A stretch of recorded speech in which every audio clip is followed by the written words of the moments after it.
Les jeux vidéo ont parcouru un long chemin depuis les bornes d'arcade et les consoles 8 bits. Pour vous donner une idée, aujourd'hui, ils représentent la première industrie culturelle mondiale pesant plus lourd que le cinéma et la musique. En 2020, le secteur vidéoludique a généré 180 milliards de dollars de revenus. Et c'est sans compter sur GTA qui va arriver, les amis. Soit davantage que le sport et le cinéma réunis. C'est quand même fou. Au-delà des chiffres, on le voit, l'influence des jeux vidéo imprègne notre quotidien. Ils façonnent la culture populaire, transforment nos façons de socialiser et même notre économie numérique. Le jeu vidéo, c'est plus un simple loisir de niche, mais un pilier de la société contemporaine. Pour comprendre comment on en est arrivé là, on a voulu explorer quelques jeux vidéo emblématiques qui, chacun à leur manière, ont changé le monde. De Tetris en pleine guerre froide à Pokémon Go et sa réalité augmentée, en passant par des Call of, des Dofus, des Fortnite, des Outer Wilds, bref, des jeux qui nous ont marqués. Chaque étape raconte une histoire d'innovation technologique, mais surtout d'impact culturel, social ou économique. C'est le moment de se raccrocher à nos Madeleines de Proust, les jeux qui nous ont bercés et ceux qui ont façonné la société. Comment ça va, mes petits osios ? Bah écoute, très bien. Pas trop mal. Survécu à une tornade dans le département. C'est vrai. C'est vrai, C'est j'avoue. vrai. Dans quelle époque on vit, putain, Complètement vrai. dans le 9-5, tu rentres, ouais, je suis en retard et tout, il y a une tornade. Twister dans le 9-5, quoi. Quel enfer, ouais. Mais Ouais. pensez à ceux qui ont été force à- blessés ouais, et voilà, qui force ont à vécu ceux ce truc. qui ont galéré. Mais les jeux vidéo, c'est rigolo parce que pour moi, c'était vraiment une période très. Je pense que pour notre génération, on a vécu plus ou moins, à plusieurs échelles différentes, l'arrivée d'Internet. Ouais. Donc, moi, j'ai vécu le fait de pouvoir arriver le soir et de se dire, bah, je vais jouer avec mes potes en réseau, tu vois. Moi- Et même de se faire des potes en réseau. Ouais. Alors que Mathieu, il faisait des puzzles, quoi. Ah ouais, moi, Oh, ouais, le on a bâtard. commencé les puzzles. Non, c'était l'ardoise magique aussi, tu sais. Non, Ah il oui, jouait, c'est- non, c'est- il jouait avec des bouts de bois. Exactement, Non, non. les, Aïe, aïe, aïe. les petits bonhommes. Il a inventé le Jenga. Non, mais en vrai, je crois que si tu me demandais à quoi me fait penser le jeu vidéo et en vous écoutant, je pense que le premier mot qui me vient, je crois que je découvre l'addiction avec le jeu vidéo. Ah. Parce que, genre vraiment, j'étais à fond dedans. Et en fait, à la maison, j'avais pas le droit, j'avais pas de console ni rien. Donc, j'avais des cousins qui avaient des consoles. Et je peux te dire que j'avais un cousin qui était vraiment, tu vois, un peu mon meilleur pote parce qu'on habitait dans 2 blocs à côté l'un de l'autre. Donc, on était tout le temps fourrés l'un chez l'autre. Et je me souviens d'une phrase un jour qu'il m'a dit en mode vénère. Il m'a dit « Ouais, je suis sûr que tu viens que chez moi pour jouer à la Nintendo. » Et c'est vrai parce que La j'avais- réponse était oui. j'ai pas osé vraiment l'admettre encore malgré mon jeune âge. J'avais un peu cette pudeur de de pas lui dire. Mais quoi qu'il en soit, tu sais, je dormais chez lui et je me levais genre aux aurores pour pouvoir jouer à la console parce que chez moi j'avais juste pas accès. Donc très clairement, je pense que l'addiction, c'est vraiment le premier mot qui me vient dans le jeu vidéo. Alors ça commence pas de manière très positive, mais je trouve que c'était vraiment Non, mais le c'était monde fou. du merveilleux. En fait, c'était vraiment l'époque où, comment dire, ça évoluait vachement vite, en fait. Donc, tu passais d'une année à l'autre avec des jeux qui étaient de plus en plus beaux. Les plateformes, elles évoluaient vachement vite et c'était toujours plus fou, tu vois. Ouais. Jusqu'à ce qu'on arrive au stade de la PlayStation 2, où pour moi, on est arrivé dans un espèce de standard, tu vois. Alors, moins les anciens qui ont commencé à jouer sur Nintendo 64, sur PS1 et tout ça, où là, c'était encore un peu plus abrupt. Mais c'est là où on voit que moi, je viens d'une génération où, en fait, le jeu vidéo, il en est qu'à ses balbutiements. En fait, ça existe depuis longtemps. Mais tu sens qu'on arrive à un moment, technologiquement parlant, où, en fait, les vannes sont ouvertes. Et Ça va aller très très tu vois, vite. tu passes de Mm. Pong à un truc avec deux barres et une bille qui bouge à genre Mario. Et en fait, du coup, il y a tout un imaginaire qui s'ouvre. Tu vois, tu peux jouer aux Tortues Ninja, aux grosses licences, un truc comme ça, tu vois. Et c'est plus genre, t'as des bâtons et des balles qui se Tu parles se rebondissent, quoi. de Super Mario Bros. À Mario 64, déjà, c'était une folie. Tu Ouais, passes ouais. de quand Mario il est passé de la 3D. À chaque fois, il y a eu des steps fous Mais- grâce à la technologie. À chaque fois, Mais- ça a évolué hyper vite. Mais mec, moi je vois Mario à l'époque, c'était ouais, c'était cool, mais c'était pas vraiment, tu vois, personne rêvait d'être Mario quand j'étais gamin, tu vois. Il y en a Par qui contre, rêvent quand d'être on Mario dit- maintenant. Bah écoute, je sais pas. Avec les films, peut-être. Et enfin, en tout cas, c'était pas un personnage qui était autant ancré. Il faisait ses armes, Mario, à ce moment-là. Il a C'est popularisé vrai. la truc. Moi, par contre, quand tu me disais, on va mettre la cartouche, on va jouer à Batman, ouah, de ouf. Tu vois. Ouais. Ça, c'était ouf.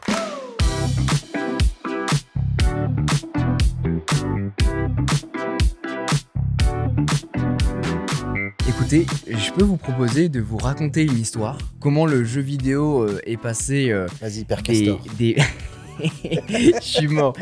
Des blocs du RSS pour faire tomber le rideau de fer, si je puis dire. Je vais vous replonger un petit peu dans les années 1984, dans les années 80. Ça me parle, 84, c'est marrant. Ah bah oui. C'est mon année de naissance. Et oui. Bah, alors tu l'as pas vécu directement, mais par corrélation. Exactement. En 1984, en plein cœur de l'Union soviétique, un ingénieur de 29 ans, on est là-dedans, il s'appelle Alexei Pajitnov, qui programme pour le plaisir un petit jeu de puzzle sur son ordinateur, et il se doute pas qu'il vient de créer l'une des révolutions les plus importantes de la culture mondiale, Tetris. Mon premier jeu avec. Alors la musique, c'est pas une musique de Tetris, c'est une vraie symphonie ou un truc comme ça, je crois. Ouais. Cette musique-là, c'est pas juste. Oui, ça doit être. Ça, c'est possible. Eh ben écoute, je l'ai noté. Effectivement, c'est le thème musical inspiré d'une chanson folklorique russe qui s'appelle Korobainki, si je le prononce bien. Disais, ouais. Et ça a été remis façon 8 bits. Le jeu qui était livré avec. Alors moi, je dis toujours la Game Boy. Je sais que tu vois, j'ai vu des trucs. Maintenant, on dit le Game Boy. Non, c'est la Game Mais Boy. J'ai toujours voilà. dit la Game Boy. Ouais, je pense faire exactement, tout droit. C'est comme la Wi-Fi. Pardon, mais arrêtez ça. Ouais. Bon, pour vous replonger un petit peu là-dedans, et d'ailleurs, si jamais vous voulez en savoir plus, il y a un film éponyme qui s'appelle Tetris avec Taron Egerton qui est dispo sur Apple TV+. Ouais, qui est l'acteur de Kingsman. De Kingsman, ouais. Et il a fait aussi le film avec Elton John. Hyper bon acteur, moi j'adore ce mec-là. Ouais.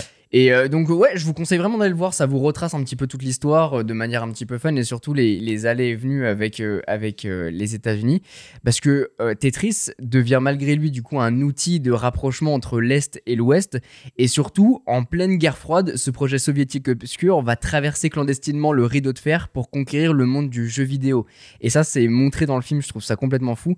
Et globalement, ils s'échangent initialement sur des petites disquettes entre chercheurs moscovites et tout ça. Les gens qui voulaient avoir ce jeu-là, c'était complètement interdit. Peut-être une info de contexte pour ceux qui sont les plus jeunes ou qui sont pas encore en cours et qui savent pas ce que c'est le rideau de fer. C'était une époque où en fait il y avait beaucoup d'attraits, il y avait des bonnes études côté URSS, mais les chercheurs ils allaient vouloir peut-être choper le mode de culture occidentale et surtout aller choper de l'argent qui était beaucoup plus là aux États-Unis. Donc l'URSS a dit quoi? Ils ont dit écoutez, on a des excellents chercheurs et tout, on va vous former, par contre vous allez pas vous barrer les gars. Donc c'était vraiment un rideau de fer dans le sens vous allez rester en URSS et mettre vos connaissances qu'on vous a fait gagner au service de la mère patrie, la Russie. Ils ont verrouillé le pays. Et d'ailleurs c'est marrant parce que tu parlais des chercheurs, certains chercheurs récupéraient les disquettes et les supprimaient de leur ordinateur pour être sûr de pas se faire cramer. On est vraiment dans ce cas-là avec tout ce qui est en rivalité avec les États-Unis, la course pour aller dans l'espace, les satellites, même des trucs à la con, genre qui a la meilleure qualité de vie des deux pays. Donc c'est vraiment un peu une course de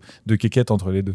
Comme quoi, le jeu a quand même réussi à sortir de ses frontières. C'est fou. D'abord, il y a eu des copies qui ont circulé en Hongrie, en Pologne, et ça a émerveillé un petit peu l'intérêt des Occidentaux. Jusqu'à il y a eu des négociations qui ont été faites pour obtenir les droits de Tetris, et il y a eu énormément d'espionnage qui a été fait à gauche à droite, et ça a impliqué d'ailleurs Pajitnov et plusieurs entrepreneurs occidentaux vers des belles merdes. Mais il y a un groupe qui s'est démarqué, un chercheur, un mec qui essayait de dérober et d'avoir le meilleur jeu. Et il venait de chez Nintendo. C'est vrai ? Il venait de chez Nintendo et c'était fou parce que il y a eu énormément d'allées et venues entre du coup la Russie et l'opportunité de Nintendo qui réussissait à rentrer dans le pays pour négocier. Sauf que là-bas, tu négocies un petit peu avec la milice directement, donc c'était compliqué. Nintendo, japonais, qui sont très très droits dans leurs bottes, qui arrivent très bien sapés, très officiels et tout. C'est ça, mais pour le coup, la personne qui était allée les démarcher, c'était un Américain, je crois bien, qui travaillait chez Nintendo.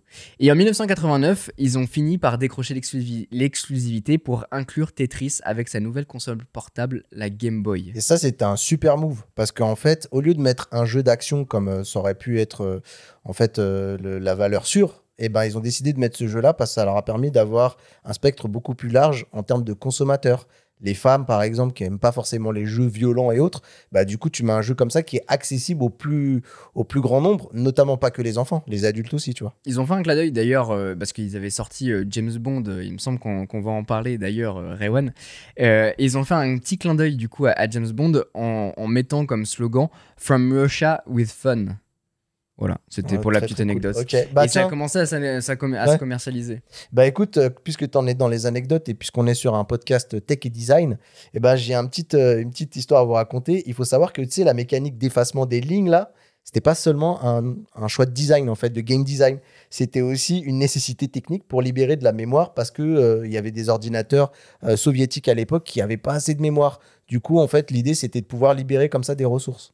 C'est assez De marrant. ouf, hein. Énorme. Ils ont mis une des features du jeu pour Exact. le- Pour que ça tourne. ouais, c'est ça, pour que ce soit approprié pour toutes les hardware sur lesquels il était censé tourner. Exactement, ça tournait sur des. Pour ceux qui ont connu, moi je l'ai pas connu, un ordinateur qui s'appelait l'Electronica 60. Et apparemment, histoire que le jeu tourne dans de bonnes conditions, il y avait cet effacement de ligne pour ça. Bah voilà, et puis pour finir, en 93, Tetris réalise un exploit historique puisque l'astronaute russe Alexander Serebrov emporte la Game Boy dans la station Mir et Tetris devient juste le premier jeu vidéo joué dans l'espace. GG. Très très stylé. Voilà. Vous l'avez découvert comment, vous, Tetris? Mais tu sais quoi, t'arriverais à savoir quand est-ce que t'as jeté à Tetris la première fois, toi? Non, mais en fait, je sais que c'est quand j'ai reçu ma première Game Boy et comme c'était livré en bundle, bah voilà, c'est comme ça que je découvre Tetris. Je pense que j'ai dû le découvrir beaucoup plus tard, tu sais, avec les espèces de... Tu sais, les consoles, mais qui ont des jeux déjà intégrés, des trucs de merde là, que t'achetais. T'achetais avec genre 20 jeux dedans. Les jeux électroniques, ouais. où t'as c'est ça, t'as des jeux qui viennent dedans et tout. putain. Je pense que j'ai dû le découvrir comme ça dans un truc, peut-être dans un Happy Meal, hein, ça se trouve, je dis une connerie, mais c'est possible que genre la première fois où j'ai joué, ce soit dans un truc à l'époque où il y avait des vrais jouets chez McDo. De fou. J'ai déjà eu des jouets électroniques dans les trucs McDo. Ouais. Et aujourd'hui, tu vois, on en parle en mode Madeleine de Proust, mais je crois qu'à l'époque, perso, moi, Ça me cassait moi les couilles, ça me cassait déjà les couilles. Voilà. Je sais En pas. vrai, c'est pas un jeu qui m'a happé de ouf. Non, parce qu'il y avait beaucoup d'autres titres qui étaient sortis et tu parlais de Mario. C'est Bah vrai ouais. qu'il y a eu beaucoup de déclinaisons, donc Mm. c'était un peu un jeu. C'est un peu Bon, c'est- pour dommage, moi- quoi. Ouais, mais c'est un peu pour moi limite un peu comme t'achetais ta PlayStation et t'avais tu te rappelles le CD de démo qui était offert. C'était un peu ça pour moi. C'est le Astrobot Tetris. d'aujourd'hui. C'est genre le jeu qui te fournit pour que ta console elle puisse fonctionner. Bah écoute, ça a bien fonctionné puisque ça a été un jeu distribué à plus de 495 millions d'exemplaires sur toutes plateformes confondues. Ça a quand même bien marché et là au moment où on enregistre, j'ai deux petites cartouches Tetris qui sont là pour vous dire à quel point c'est un jeu quand même qui a eu un succès planétaire. Et un truc de ouf, tu vois, je vais encore revenir sur ma crèmerie, mais il y a une version qui s'appelle Tetris Effect qui se fait en VR et apparemment c'est incroyable. Je l'ai jamais fait, mais il y a un truc au niveau du son et tu sais, ils ont fait des effets visuels de partout et c'est un jeu qui est très apprécié de la communauté VR aussi. Puisqu'on a à parler de jeux 8 bits et de jeux vraiment qui ont une aura aujourd'hui quand on en parle, je voudrais te parler quand même de Space Invader. Alors moi, Space Invader, honnêtement, c'est pas un jeu que j'ai fait malgré mon grand Sur les âge. bornes d'arcade. Ouais, mais c'est un Même moi, jeu, j'y ai joué. 1900, c'est date de 1978. En vrai, j'avoue, moi. Ouais, j'y ai c'est pas joué en 78, je te cache pas. Non, moi non plus. Hein, je te cache pas que j'étais même pas là pour le coup. Mais c'est quand même un jeu qui a aujourd'hui un peu ses lettres de noblesse qu'on va retrouver dans des petits clins d'œil de films notamment. Il faut savoir que j'ai deux petites anecdotes, une sur Space Invader et une sur Pac-Man. La première sur Space Invader, c'est que le phénomène il a tellement été violent, notamment au Japon, qu'il y a eu une pénurie nationale de pièces de 100 yens, ce qui a forcé le gouvernement à en frapper davantage parce que les mecs ils venaient Putain, jouer il à est dans la leur, machine. ils mettaient dans la machine et ils fumaient leurs pièces de 100 yens jusqu'à créer une pénurie de pièces. Quoi. Il y a un mec dans un studio, il était blindé de pièces de 100 Blindé de yens. pièces. Ça devait le faire trop chier, le mec. Il les revendait sur eBay, tu sais, à 200 yens. Grave. Et Pac-Man aussi, la manière dont a été pensé Pac-Man, elle a été intéressante parce que il a été délibérément conçu comme un jeu non violent. Tu vois, il est Tu plutôt boumes des centré. fantômes quand même. Ouais, bah alors tu les Ouais, mais tu manges, manges des mais fruits aussi. c'est surtout C'est centré vrai. sur de la collecte plus que par de la destruction. Et l'idée, c'était vraiment déjà d'attirer à l'époque un public large. Parce qu'en fait, quand on repense à ces époques-là, le jeu vidéo, t'avais un public à te construire. Donc, en vrai, tu pouvais faire des jeux d'action pour les gars, tu vois, aller sur la facilité d'essayer de choper un public qui serait tout de suite très réceptif à ton truc. Et c'est vrai que quand on reprend les standards de l'époque, on se disait que les jeux vidéo, c'était plus pour les mecs que pour les filles. Mais c'était assez basique aussi, hein, c'était compliqué tu sais, t'avais pas les concepts d'histoire et tout comme comme tu pouvais avoir maintenant. C'est arrivé beaucoup plus tard. Ça, c'était des jeux qui étaient assez C'est de succincts. l'arcade, quoi. Ouais. C'était plus qu'arcade même. C'était très basique. Mais du coup, Pac-Man, comme ça, il a pu ouvrir à un public beaucoup plus large. Et il faut savoir quand même une chose, qu'il faut rendre les lettres de noblesse à Pac-Man, parce que pareil, il est aussi grosse icône de la pop culture. Et ben, il faut savoir que ça a été quand même la première mascotte de jeux vidéo qui a généré un empire de produits dérivés de ouf, quoi. Il y avait les céréales, les dessins animés, les chansons. Des céréales, des incroyables. céréales. Serial Pac-Man, je savais pas du tout. Mais en vrai, en plus, ça a tellement une gueule de trucs de céréales, en vrai. Tu veux une moi, anecdote j'avais un décapsuleur Pac-Man. Ouais, c'est ça. ouais, beaucoup plus tard, du coup. Ah oui, oui. J'ai une anecdote dans l'anecdote pour toi. Tu sais que Pac-Man, à la base, il devait pas s'appeler Pac-Man. Il Mais devait non. s'appeler Il devait s'appeler Puckman. Tu sais pourquoi ils l'ont pas fait? Pac-Man. Parce qu'en fait, ils avaient peur que les mecs, dans les bonnes d'arcade, ils gratouillent le P et qu'ils le transforment en Fuckman. C'est Ah pas ouais. une vanne. Ah ouais. Ça aurait été Incroyable. compliqué.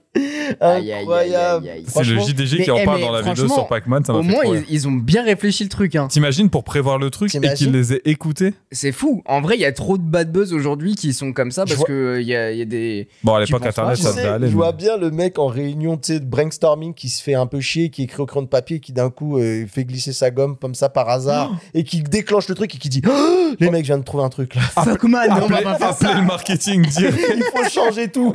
Changer tout. Bon, moi, quand vous m'avez dit qu'il y avait un sujet sur les jeux vidéo et sur les anecdotes, je me sentais obligé de vous parler de tout ce qu'il y a eu autour de Steam, Valve et J'en étais particulièrement sûr. Half-Life. Il y en a un. Tu sais Ah, quoi, Half-Life. tu sais quoi, j'avais une La, vision la, la, de toi la, en train de la, préparer la, l'épisode la, et être la. devant ta bibliothèque et scroll pendant des heures et des En heures. train de me frotter les mains. D'ailleurs, Non. il m'a partagé sa bibliothèque pour C'est insane, pour hein. une vidéo. C'est Ouais, je suis insane. sûr. Ouais. Et le gars, il fait des rafles à chaque fois. Ouais. Non, mais tu sais, il me dit moi j'ai fait une petite commande sur Steam. Généralement, quand il fait une petite commande, alors bon, en termes de prix, il arrive toujours à bien s'en sortir. Mais le nombre de jeux Oui. qui sont dans la commande, c'est Et- dingue. Parce qu'il y a J'ai tellement 200 de soldes dans quelque part. En Ouais, vrai. j'ai 230, presque 240 jeux, je crois, dans ma bibliothèque Steam. C'est fou. Mais entre les trucs, les promos, les Humble Bundle et tout ça, et je crois, il y en a, je les ai jamais touchés. Hein, je vais pas te mentir. Après, mon compte a 15 ans aussi. Et moi, je veux vous confier un truc. Je suis le genre de rat crevé, tu sais, qui va tous les jours sur l'Epic Game Store pour aller chercher le jeu gratuit.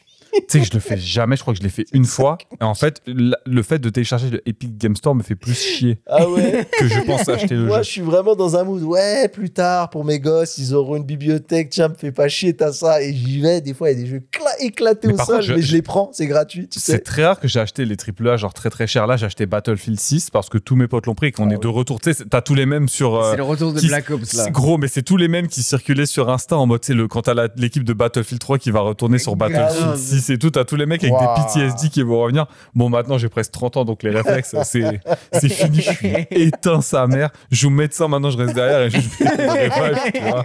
Il n'y a plus d'essai de viser, il n'y a plus de sniper, il n'y a plus rien. Mais avant ça, je me rappelle que ma meuf, on en discutait la dernière fois en mode, ouais, mais t'as déjà acheté des jeux chers, et je me faisais la liste des jeux que j'avais commandés où je me suis dit, j'en commande plus jamais, je me suis fait baiser. Alors, c'est beaucoup des jeux Ubisoft, tu me diras. Parce que t'avais Watch Dogs 1, bon, la défaite. Avant ça, il y avait eu Ghost Recon Future Soldiers. Ah oui. Le multi, il était à chier. La campagne avait duré 4 heures. J'ai payé 70 € pour ça. J'avais le démon. Waouh. Je me suis juré que plus jamais je précommanderais Bon, un jeu. GTA. Et que depuis. Ouais, j'étais à 6, ouais, c'est possible. Celui-ci, je pense qu'il va. Ah, mais non, mais il n'y aura pas de précommande. Enfin, ça peut être une précommande PC. Je crois qu'il sort en premier sur console, non? Anecdote, Je sais pas s'ils sont exclus comme ça, Ah ouais, mais je sais pas. GTA 5, je l'ai chopé gratuit sur l'Epic Game Store. Oh la vache. Le rat. Ah vraiment. Intelligent. À la 20 ans définition après, de tu rat. vois. Je te jure. Mais pour reprendre. Ouais, vas-y. Par rapport à ce que je disais sur Valve, vous savez comment et par qui ça a été créé, Valve, ou pas du tout? On en a parlé un petit peu de. On a fait un Gabe, épisode de dédié Gabe, là-dessus, non mais c'est De Gabe Newell et tout ça. vrai que je l'ai plus en tête là. Vas-y. C'était un peu rigolo de savoir que Valve, à la base, ça a commencé par 2 mecs qui travaillaient chez Microsoft et qui étaient ingénieurs et qui travaillaient notamment sur le développement de Windows, qui se sont dit, mais en fait, ça me saoule de travailler ici. Ça a Windows grossi OG. comme- alors peut-être pas OG, mais il a dû travailler sur Windows OG, ouais, sur genre MS-DOS ou un truc comme ça, tu vois. Et donc ces 2 mecs, c'est évidemment Gabe Newell et Mike Harrington, les 2 cofondateurs, et qui se sont dit, mais en fait, ça me fait chier de travailler ici. Microsoft, ça a beaucoup grandi, c'était 2500 employés. Hein. Quand tu vois qu'aujourd'hui, Ouais. c'est Oui, un oui, monolithe, oui, le oui. bail. Viens, on fait un truc, on fait des jeux vidéo. Je veux faire des jeux vidéo, vas-y, on fait des jeux vidéo. Sauf que faire des jeux vidéo, bah, ils savaient pas comment faire. Vous savez ce qu'ils ont été faire? Ils ont été voir les copains de chez id Software, Vous savez qui c'est, id Software? Oui, c'est Doom. C'est un éditeur de jeu. Hein. C'est un développeur de jeu, ouais, mais id Software. Alors ça se prononce id, c'est pas ID, c'est bien id. Ça se prononce id comme Placide. Je dis ID exprès pour que les gens. Oh non, pas le trigger, pitié. Mais surtout, ouais, donc tous les jeux, tu sais, les Doom, les Quake, les Wolfenstein, donc tous les classiques du FPS PC ultra rapide et tout, c'est eux. À l'époque, c'était juste les rois. Eux et toc, coucou, on voudrait développer un jeu, machin. Il dit, bah voilà, faire ça, faut que tu engages telle personne, et t'as besoin d'un moteur. Il dit, ah merde, on n'a pas de moteur. Il dit, bah tiens, prends le moteur de Quake qui s'appelait Source et casse-toi. Ils sont partis avec les clés du camion, ils ont même pas signé de contrat, et ce moteur-là, c'est celui qu'ils vont vraiment beaucoup modifier au point de le renommer Gold Source, puisque c'était la branche de développement à côté de Source. Ils lui ont filé de l'argent, en fait, carrément. Mais non, c'est pas ça. C'est comme si tu vas voir Elon Musk et tu dis ah bah tiens, voilà les plans de la Tesla, voilà le code source de tout le système qui alimente la Tesla. C'est comme si on te donne la recette de Coca-Cola et on dit vas-y, c'est ça. Vas-y, va faire une autre boisson, t'inquiète, je sais que tu vas bien t'en servir. Et ils vont attendre assez longtemps avant de signer un vrai contrat et tout. Mais le moteur de Half-Life est basé sur le moteur de Quake à la base. L'anecdote est folle. Est-ce que tu savais aussi que ce moteur, il a servi de base à développement de plein d'autres modes, notamment Counter-Strike? Ça, je savais, parce que il me semble que Counter-Strike, du coup, c'était un sous-mode de c'est un mode Half-Life. Et après, c'est devenu un jeu indépendant parce qu'ils ont vu que c'était un truc qui pouvait fonctionner. Mais cette histoire de justement faire des alors déjà de laisser la communauté un peu faire ses trucs et surtout de récupérer les mecs qui faisaient des mods, ils l'ont fait justement pour Counter-Strike, ils l'ont fait pour Team Fortress 2 avec un mec qui faisait des mods sur Team Fortress. Ils ont une histoire comme ça, plutôt que de poursuivre les mecs, ils disent ah mais lui il a pas l'air trop mauvais, ça te dit pas, on le ramène chez nous. T'en veux d'autres, des anecdotes? Parce que là, sur les Half-Life, j'en ai à l'appel. Half-Life 2, non, t'as jamais joué à Half-Life 2? Jamais. T'as déjà vu l'intro? J'ai jamais vu Half-Life. Tu te rappelles, c'est quoi l'intro de Half-Life 2, Mathieu? Est-ce que tu t'en rappelles? T'as le G-Man qui parle, etc. Dans le métro, là, tu sors une espèce de métro. Tu sors d'une gare. Tu sors d'une gare. Est-ce que tu sais de quoi cette gare, de quel endroit cette gare elle est inspirée? Ah, je sais qu'elle est inspirée de quelque part, mais je sais pas. De la gare d'Austerlitz. Mais non. Les mecs, ils étaient en France, ils ont vu la gare d'Austerlitz en travaux, ils ont pris des photos, ils ont dit putain, mais ça va être l'intro d'Half-Life 2. Incroyable. C'est lunaire. J'ai appris ça il y a j'en ai déjà parlé, il y a 2 reportages qui ont été publiés par Valve sur leur chaîne YouTube respectivement à l'anniversaire des 25 ans d'Half-Life 1 et des 20 ans d'Half-Life 2 où ils parlent de ce truc-là. Je me suis dit mais ils sont fous. Ils sont arrivés, ils ont pris des photos, ils sont dit putain. Ouais, mais comme ça, on puise l'inspiration à chaque fois de tout ce qu'on regarde, bien sûr. tout ce qu'on voit, c'est fou. Du réel, c'est assez rigolo. J'en ai quelques autres, des petites anecdotes comme ça, mais par exemple, comme quoi les gens, quand ils ont dit, bah, Steam, on va le développer. Alors à la base, Steam, c'était pas du tout développé pour être un magasin, c'était juste un outil de mise à jour automatique. Ils se sont dit, bah, on va vendre des trucs et tout. Personne n'y a cru. Ils ont dit, mais les joueurs, avec leur connexion 56K, ils vont télécharger des jeux. Non, c'est parce que les joueurs veulent. Les joueurs, ils veulent acheter des CD. Spoiler, ils le veulent toujours, mais c'est pas exclusif, tu vois. Quand ils ont mis Half-Life 2 sur le Steam Store, il y avait tellement de gens qui ont voulu le télécharger, ça a niqué les serveurs de chez Valve. Le jeu, il n'a pas été dispo pendant plusieurs jours à cause de du débit, enfin de la charge. Ouais, mais réussir à s'en sortir après ça, c'est fort hein, quand même, parce que généralement, quand tu essaies d'acheter sur une boutique et que la boutique ne fonctionne pas, bah, t'es en mode c'est ciao, bonsoir, c'est mort. Je pense que c'est le bénéfice d'avoir l'exclusivité en fait, c'est que si tu peux le trouver nulle part d'autre que là-bas, bah, à mon avis, c'est banger. Et on voit aujourd'hui tout l'aura qu'il y a autour de cette licence. Tu sais qu'aujourd'hui, il y a encore des rumeurs qui sortent. Tout le monde attend un Half-Life 3. Hein. Mais alors, ils font la blague là-dessus. Pour revenir sur ce que tu disais sur Steam, le fait de se relever de ça, c'est déjà fou. C'est rigolo parce que la phrase de Gabe Newell au sujet de Steam, c'est le truc le plus détesté qu'on a fait avant d'être le truc le plus adoré. Donc c'est incroyable. Et c'est rigolo parce que le truc de Half-Life 3 confirmé, où il sort jamais, etc., bah, il n'y a pas que Half-Life 3 en fait. Il n'y a pas de 3 chez Steam, enfin chez Valve, pardon. Il y a Left 4 Dead 1, Left 4 Dead 2. Portal 1, Portal 2, Half-Life 1, Half-Life 2. Et ils veulent pas faire de 3. Et ils disent chez Valve, et c'est vraiment il en fait des blagues, ils disent chez Valve, on sait pas compter jusqu'à 3. Et d'ailleurs, pour le dire aussi, Half-Life Alyx, qui a été le porteur de la VR en termes d'état de l'art de jeu. Qui est l'un des meilleurs jeux VR, si ce n'est le meilleur. Et ben en fait, il s'intercale entre Half-Life 1 et Half-Life 2. En fait. C'est un spin-off. 1,5. C'est même pas un spin-off, c'est genre un préquel Half-Life 2, mais pas vraiment Half-Life 2, parce qu'en fait, ça modifie un petit peu la timeline. Faites-le. Si vous avez la VR, si vous aimez bien ça. Et il faut savoir que les gens, quand ils ont développé ce jeu, et c'est pour ça aussi qu'il y a toute cette problématique autour de potentiellement un Half-Life 3, c'est que les gens, ils sont terrorisés de faire une suite, ou en tout cas de relancer cette licence, parce qu'elle est tellement idolâtrée qu'ils se disent, si on se loupe, on est mort. Mais pourquoi elle est autant idolâtrée? C'est dans tout ce qu'ils ont fait, autant au niveau du perfectionnisme, le fait que t'as pas de cinématique. Tu fais partie d'un monde, tout se passe, t'es tout le temps en contrôle de ton personnage, tout se passe autour de toi, mais t'as jamais de caméra qui va à l'extérieur, etc. T'es vraiment en train de vivre l'action et tout se déroule de manière organique, ce qui donnera par la suite des générations de jeux immersifs. On peut citer les métros, qui viennent du roman, je crois que c'est d'ailleurs un russe. Tom Clancy. Oui, c'est russe. Non, c'est pas Tom Clancy, c'est un autre. Métro. J'ai oublié le nom. T'as Bioshock, t'as Dishonored dans les plus récents. Enfin, t'as tout un tas de jeux comme ça qui ont pris cette dimension, cette patte-là de tout garder avec des effets en dehors, même si Dishonored, c'est un peu moins le cas. À la base, la version qu'on a eue de Half-Life était pas du tout celle-ci. Quand ils ont montré la démo à Sierra qui était l'éditeur du jeu vidéo, c'était tellement pourri qu'ils se sont dit mais les gars on va pas vous suivre en fait, c'est ça vous voulez sortir, c'est dans ça que vous mettez votre temps. C'était buggé parce que les ennemis c'était buggé, l'IA elle fonctionnait pas, les niveaux ils étaient à chier et tout. Ils ont quasiment hésité à annuler le partenariat qu'ils avaient fait et en fait ils ont tout redéveloppé du coup chez Valve et c'est de là que cette espèce d'esprit du perfectionnisme est venu. Vous avez interagi aussi avec nous pour que vous puissiez nous partager un petit peu vos histoires avec les jeux vidéo et on va commencer par Christophe. Qu'est-ce qu'il nous dit Christophe? J'ai toujours adoré Red Dead Redemption, ça a été un jeu qui m'a marqué en fait. Que ce soit au niveau sonore, niveau bande son, niveau accompagnement des actions par le sonore et le visuel. C'est un jeu qui était vraiment magnifique, extrêmement intéressant. Aucun moment où il y avait un peu mou, un peu répétitif. C'était vraiment un jeu qui m'a marqué et j'ai jamais réussi à retrouver un équivalent à cette première version de Red Dead Redemption qui était absolument incroyable. Il fait référence à la première version Red Dead Redemption 1. Parce que le 2 a une très bonne réputation aussi. Bah ouais, c'est clair. Mais moi, le 2, masterclass absolu. Hein. Masterclass, mais tout. Mais en fait, c'est chiant parce que Rockstar, quand ils te sortent un truc comme ça, ils peuvent prendre n'importe quelle époque, ils te font un classique. Ils plient des classiques. Elle est noire que je trouve qu'il ne reçoit pas le mérite qu'il devrait avoir. C'est niveau scénario et niveau ambiance, c'est fou. Ils se sont dit on va faire un truc en mode très dark, très ambiance, années 60, machin, crime, mafia, tout ça, ça passe vraiment très bien.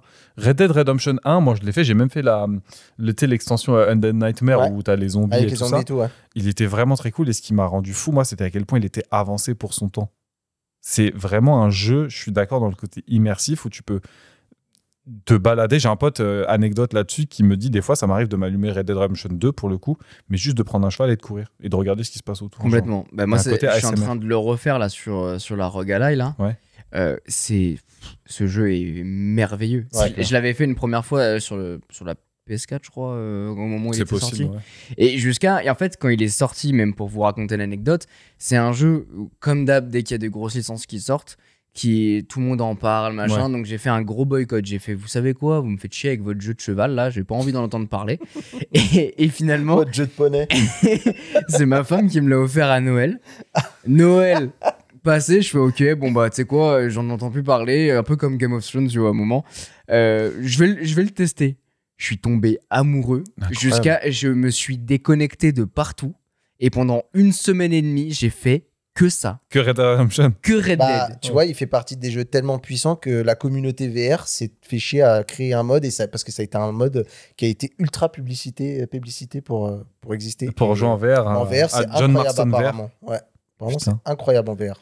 Mais je suis d'accord, j'ai pas, comment dire, moi ça a été très rapide la passe Red Dead Redemption, je l'ai fait, je l'ai fumé, j'ai fait la DLC, je l'ai fumé aussi.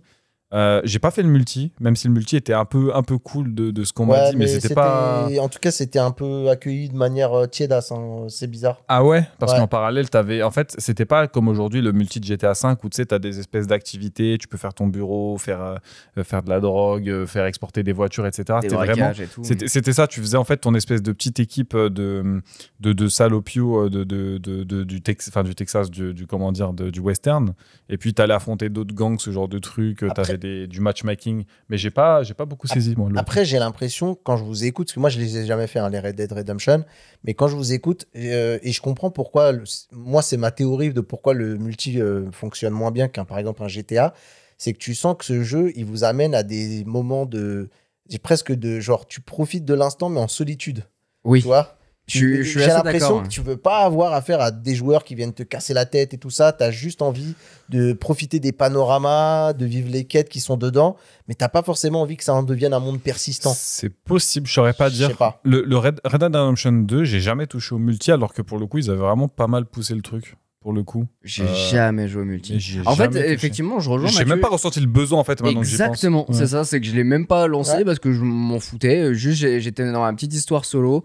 J'ai kiffé juste de l'histoire. Et tu sais quoi, même là, en rallumant la rock, pareil, j'ai rallumé GTA et ça me donne exactement le même sentiment. À chaque fois que je rallume ce jeu, c'est en mode...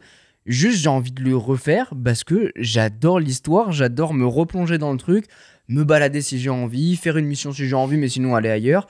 T'es libre, en fait, c'est ça qui est fou. C'est peut-être le fait de les consommer comme des œuvres, et presque plus que du jeu vidéo, que c'est une œuvre. Et du coup, tu vois, une œuvre multijoueur. Je vois ce que tu veux dire. Alors, pour moi, tous les jeux vidéo sont des œuvres au sens artistique du terme, mais pas comme des expériences nécessairement que tu as envie de partager. Tu as des jeux comme ça sur lesquels tu as envie de te poser. Tu te dis, putain, c'est mon moment, je vais être tranquille. Être tranquille, des fois, c'est être tout seul. C'est pas, ce qui n'est pas une mauvaise chose.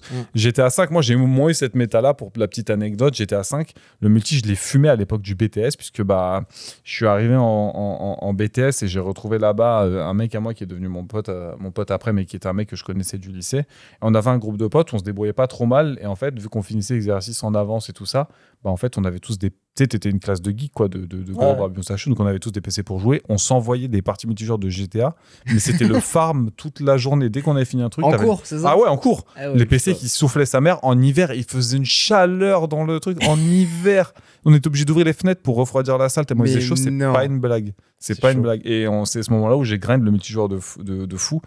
Chose que j'ai jamais fait après parce que je suis vraiment pas un mec qui doit grind pour récupérer de l'argent, pour acheter les bureaux, les voitures et ces trucs-là. Mais dans Red Dead Redemption, ce qui est rigolo, c'est que tu vois l'évolution parce qu'il sort juste après GTA 4, je crois, et bénéficie des technos de GTA 4 plus de nouvelles choses, tu vois. Ouais. Et c'est la méthode de Rockstar. GTA 5, t'as Red Dead 2. Red Dead 2, il est incroyable. Tu vas avoir GTA 6, potentiellement tu vas avoir un autre jeu derrière qui va bénéficier des améliorations techniques du moteur, plus d'autres choses. Il faut s'attendre à des choses incroyables. Ouais, je pense que c'est un peu une extension de gens de fanboy de Rockstar. Mais moi, pour avoir jamais vraiment fait ces jeux-là, je comprends l'aura qui dégage en fait. C'est ça qui est ouf. Fais-les. Il y a Red Dead Redemption qu'il faut que tu fasses, c'est The Last of Us pour le coup, en côté histoire. Moi, jamais fait.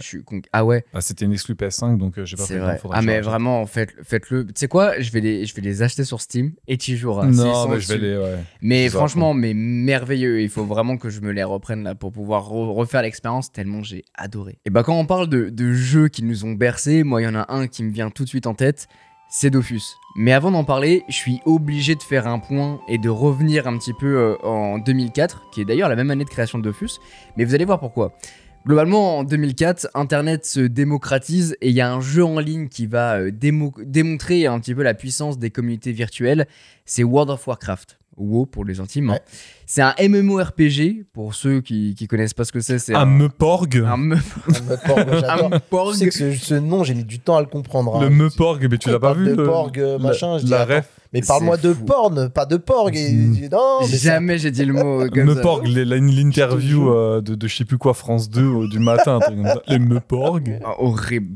Pour décrypter, c'est un jeu de rôle en ligne, massivement multijoueur, online, roleplay game. Je voyais des mecs tuer des sangliers toute la journée, moi. Ça me fumait, j'ai jamais adhéré.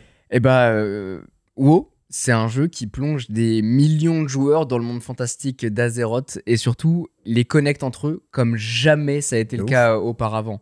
Et en quelques années, WoW, ça devient un phénomène social planétaire. À son apogée en 2010, plus de 12 millions de personnes paient un abonnement mensuel pour y jouer, un record historique. On se rend pas compte, mais c'était fou. Hein. À la fois en termes de modèle économique, de gameplay, et surtout de contenu, c'était du jamais vu à l'époque. Ils ont été trop intelligents sur trop de domaines en fait. Mais en fait, ils se sont beaucoup inspirés de la Corée du Sud, du Nord évidemment, la Corée du Sud qui, elle, le MMORPG, c'était la base chez eux. Mais là, ils sont arrivés avec avec l'envie de faire ce truc-là. Il y a une très bonne vidéo du Joueur du Grenier qui est sortie il y a pas très longtemps sur le bazar, qui parle des microtransactions dans lequel il fait un gros focus là-dessus parce que, comme tu l'as dit, ça fonctionnait sous forme d'abonnement où tu devais payer juste pour jouer, passer un certain niveau. Mais ça mettait tout le monde sur un certain pied d'égalité. Et en fait, ils sont inspirés des bonnes choses que faisaient les MMORPG du coup sud-coréens, puisque eux, ils étaient déjà très avancés dans le truc. Ils ont retiré les mauvaises idées.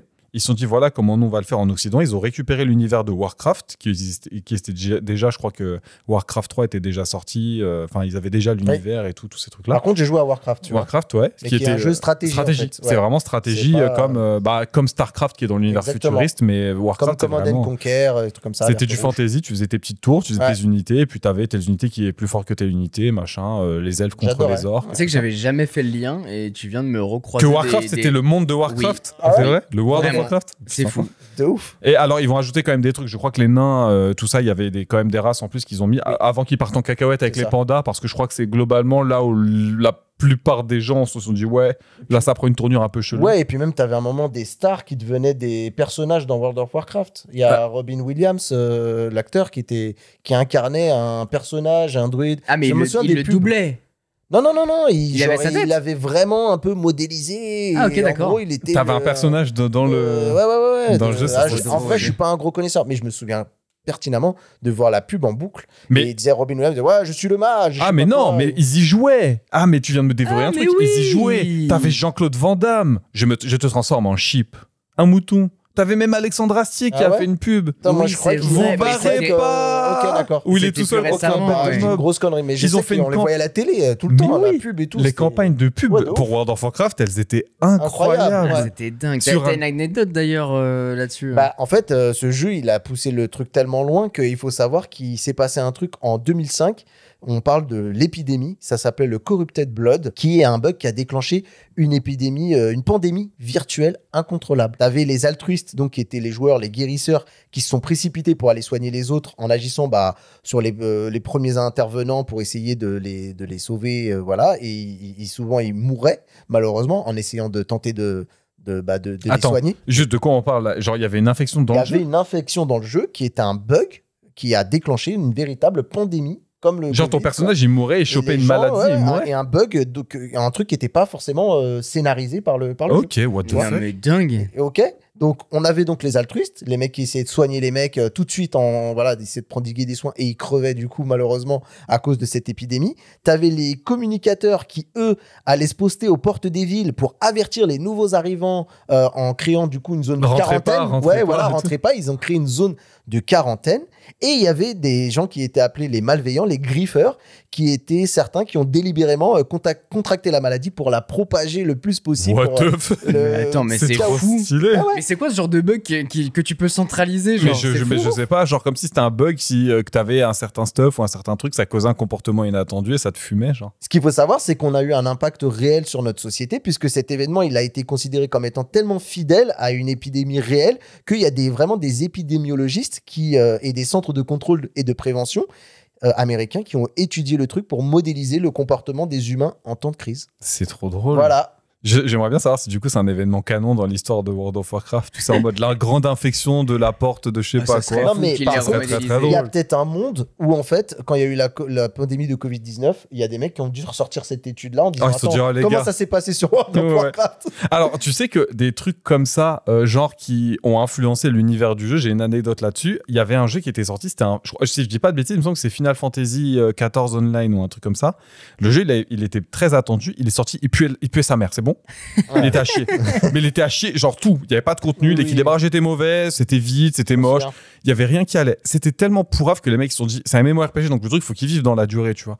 Ils se sont dit, mais c'est pas possible, les gars, comment est-ce qu'on va faire pour garder les gens et pour pas avoir garder des une communauté vide, quoi. Vous savez ce qu'ils ont fait ? Non. Un truc hyper ingénieux, mais qui demande quand même quelques couilles pour le faire. Ils ont organisé la fin du monde. Il y avait un événement de fin du monde qui a eu lieu avec des météorites, des trucs qui tombaient avant que les serveurs s'éteignent. Donc ils ont rendu le fait que le jeu était mauvais, génial, ça. canon dans l'univers en créant une fin du monde, shutdown des serveurs, redéveloppement du jeu, rééquilibrage et tout. Le jeu est ressorti et c'est un événement succès, canon dans l'histoire du jeu. Genre, et oui, je crois que tu as eu un succès. J'étais là avant, écho du passé, ou je sais plus exactement. Je sais que c'est un jeu qui a un peu un revival à la No Man's Sky. Exactement. C'était un jeu qui était éclaté et en fait ils ont réussi à le redonner. Ils ont pris le truc à deux mains, ils ont dit on arrête, là le cadavre, vas-y, il est enterré, c'est bon, on va refaire par-dessus et puis on va s'en servir pour améliorer le truc. C'est très fou. En tout cas, pour revenir sur WoW, ce qui est sûr, c'est qu'il a permis une effervescence de ce type d'univers. Il y a des gens qui sont mariés avec WoW, il y a des amitiés qui se sont créées là-dedans. Exactement. Et c'est comme ça qu'en France, il y a un autre jeu en ligne massivement multijoueur qui va marquer une génération. Dofus. Ouais. Ah, Dofus, là, t'en as des anecdotes là-dessus. Mais des anecdotes ouais. personnelles, peut-être, dessus. Exactement. Alors, pour faire un petit récap avant ça, c'est sorti en 2004. Je savais même pas, c'est sorti la même année que WoW. Par le studio indépendant Ankama. Et Dofus a la particularité d'être 100% français. Et ça a conquis un large public alors que c'est un studio 100% français. Je savais même pas que c'était que trop bien. français.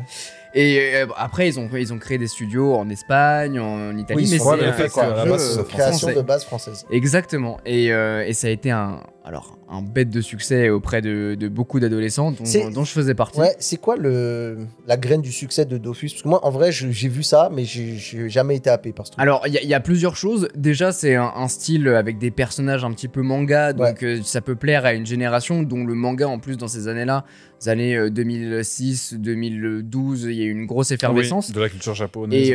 Et surtout, tu pouvais jouer à ce jeu sur n'importe quel PC, puisque c'était développé sur Flash. C'était Flash, c'était de la 3D isométrique, donc c'était pas vraiment de la 3D, c'était un truc légèrement de traviole avec des personnages plats avec et tout.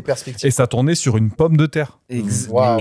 Tu jouais sur le vieux PC Hewlett Packard de ta daronne pendant qu'elle était pas là, ou le vieux compact, le vieux Toshiba, ça tournait. Alors, ça tournait jusqu'à ce que tu te mettes à faire du 8 comptes et tout, mais on va peut-être y venir. Alors ouais, 8 comptes c'est plus compliqué. Moi, par exemple, je jouais à la bibliothèque municipale. Oh là là, mais t'as pas une anecdote là-dessus? L'anecdote, parce que je la connais cette anecdote. Je vois bien l'histoire, il finit en garde à vue, tu sais. On a eu non, mais c'est plus drôle que ça, mais on a eu son père au podcast la dernière fois, et qui est un des protagonistes de l'histoire, et l'histoire est très très drôle. Parce que c'est vraiment, tu te fais go.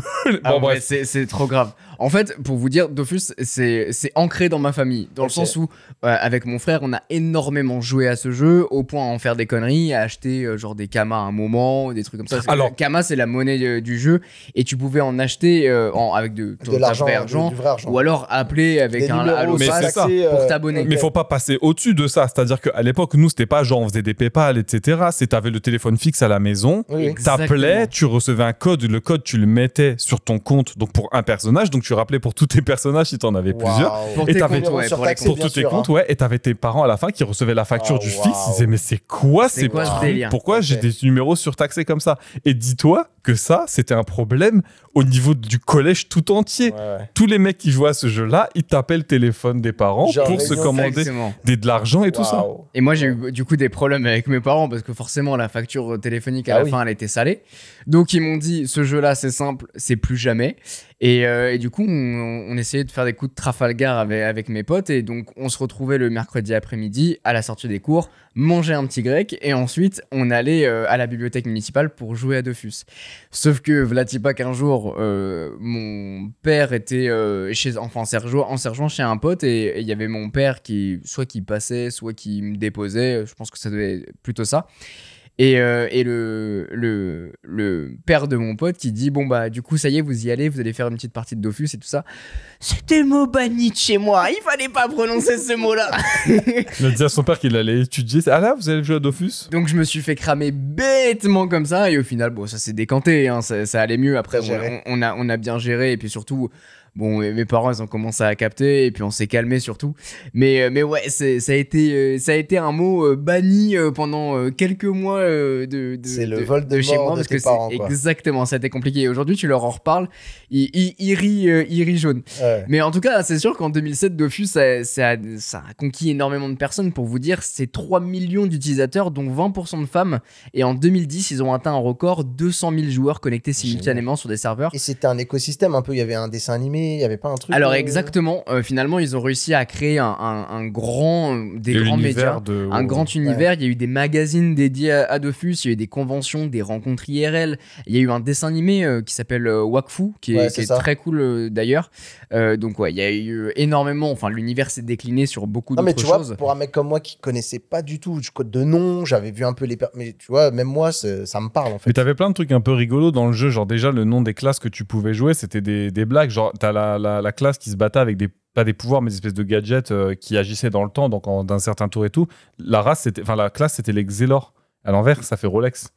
Ok, Et t'avais d'accord. plein de Il y avait petits. les Sadidas, les Sadidas c'est Adidas, d'accord. il y avait les Feka c'est Café, enfin Ok. il y a qui se beaucoup faisaient, de... ouais, qui se boostaient. Même dans les personnages, Dans des les- PNJ et tout, il y a plein de trucs cool Anecdote, comme je suis très fan de Splinter Cell, qui fait partie pour moi des meilleures séries auxquelles j'ai joué, qui m'a mis dans l'infiltration. T'avais les Splinter Cell. Les rats, ouais. Les rats qui avaient les lunettes de Sam ça. Fisher, qui Exactement. avaient les lunettes de vision nocturne de Sam Fisher avec les 3 trucs, ça s'appelait les Très bon, Splinter ça. Cell. Très, Ah non très mais bon. ils sont trop forts. Et il y a vraiment ce truc-là, cette attention aux détails justement sur le nom, sur l'univers, Ouais. sur ce qu'ils Les veulent clins apporter. d'œil en plus. Voilà. Des clins d'œil, ouais. Et les serveurs héroïques, on n'en a pas parlé de serveurs héroïques, mais de la même manière que dans WoW, tu avais plusieurs serveurs avec plusieurs fonctionnements différents. Est-ce que tu peux aggro, est-ce que tu aggro pas, est-ce que tu meurs ou tu meurs pas. Les serveurs héroïques, c'était tu montais en XP, mais si tu tapais contre un mec ou contre un mob et que tu mourais et c'était terminé. Tu perdais ton stuff, tu Tout tes perdais stuff, ton... tout tes kamas, tous tes trucs. Waouh. Et effectivement, on l'a pas mentionné, mais tu as un personnage, tu crées en fonction de ta classe que tu veux. Chaque classe a des pouvoirs différents.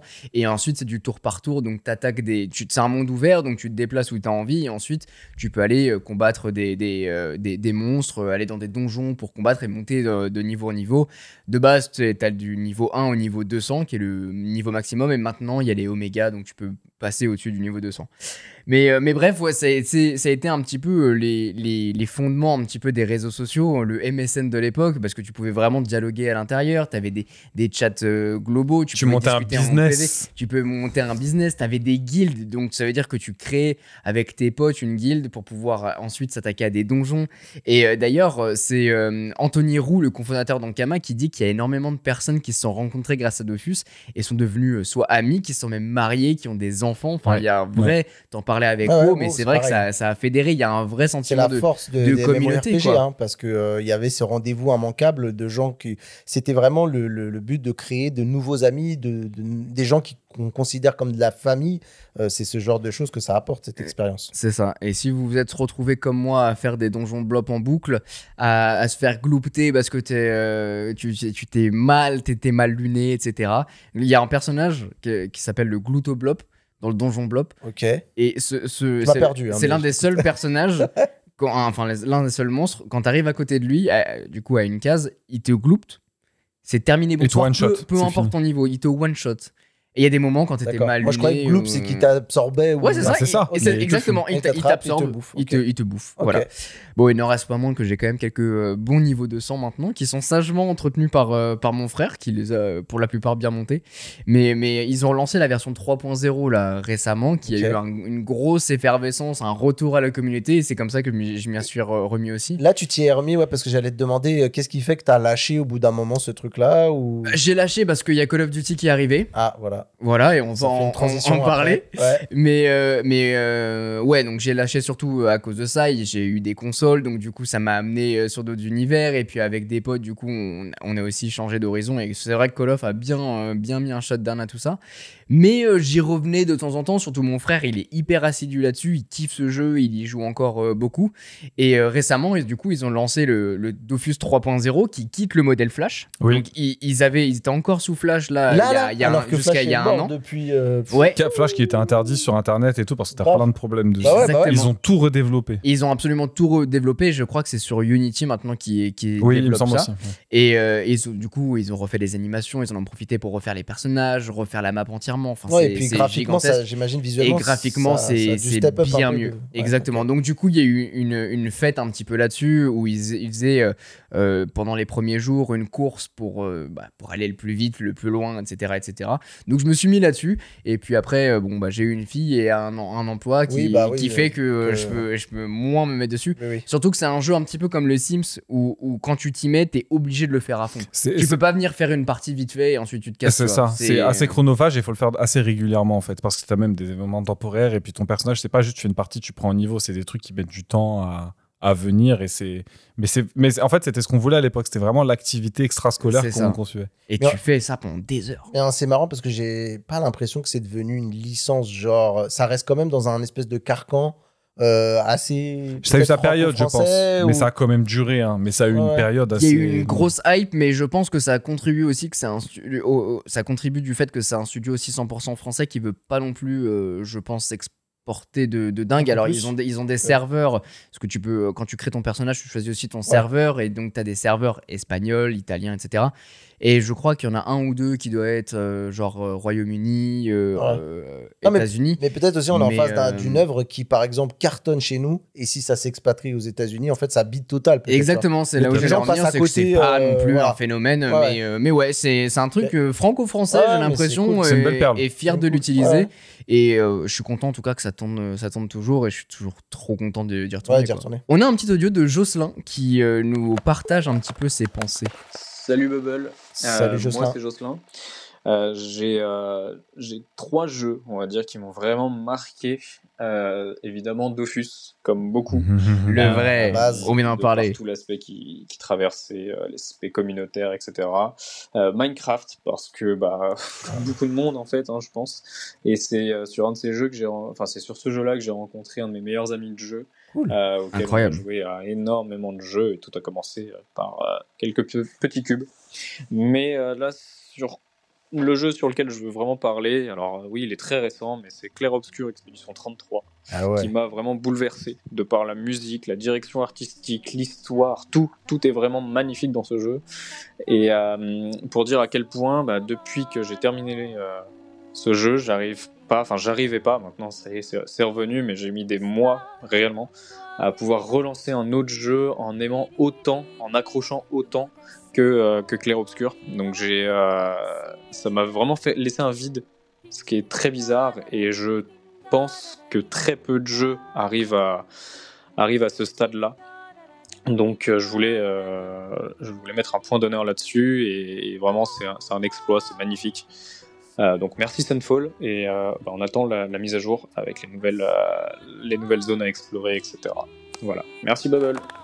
Merci à toi, Jocelyn. Bah ouais, très cool. J'ai eu cette sensation avec The Last of Us. C'est vrai. Mais tu sais, mais Clair Obscur, j'ai jamais joué. Mais c'est encore une pépite française, on est toujours dans la pépite française. Et puis l'histoire, elle est incroyable, du mec qui était chez Ubisoft, qui se faisait chier comme un rat ou je sais pas quoi, et qui était pas content, et qui est parti pour faire ce truc-là. Qui le développait en arrière-plan depuis un petit moment et tout, qui s'est dit Nick, là la boîte prend pas la direction que je veux. Et en fait, je trouve que ça joue un peu dans le succès de Clair Obscur Expédition 33, ce qui retire rien à la prouesse et à l'esprit qu'ils ont insufflé au jeu.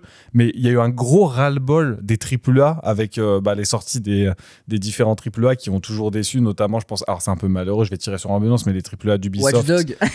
mais alors Ubisoft, mais ça en fait partie, parce que dans les AAA qui m'ont déçu, moi il y avait eu Ghost Recon Wildlands, qui était incroyable, la map incroyable. Aussi, mais Assassin's Creed aussi, j'allais y venir, où là c'est l'impression que c'est la même merde qui se boucle, des microtransactions. Je suis désolé, mais moi à partir de Unity, Assassin's Creed c'était compliqué. Mais attends, je crois qu'on va en parler. Pour terminer sur mon propos justement sur Expédition 33, alors je vais avouer un truc, je l'ai lancé, cinématique incroyable, ambiance incroyable, musique incroyable, je suis d'accord avec tout ce qu'il a dit Jocelyn. Dès le début, je me suis dit, ça va pas être un jeu comme les autres. Et en fait, j'ai arrêté d'y jouer après, je sais plus, 2 heures ou 3 heures de jeu dans la première zone où t'arrives et tout ça, et je l'ai pas relancé depuis.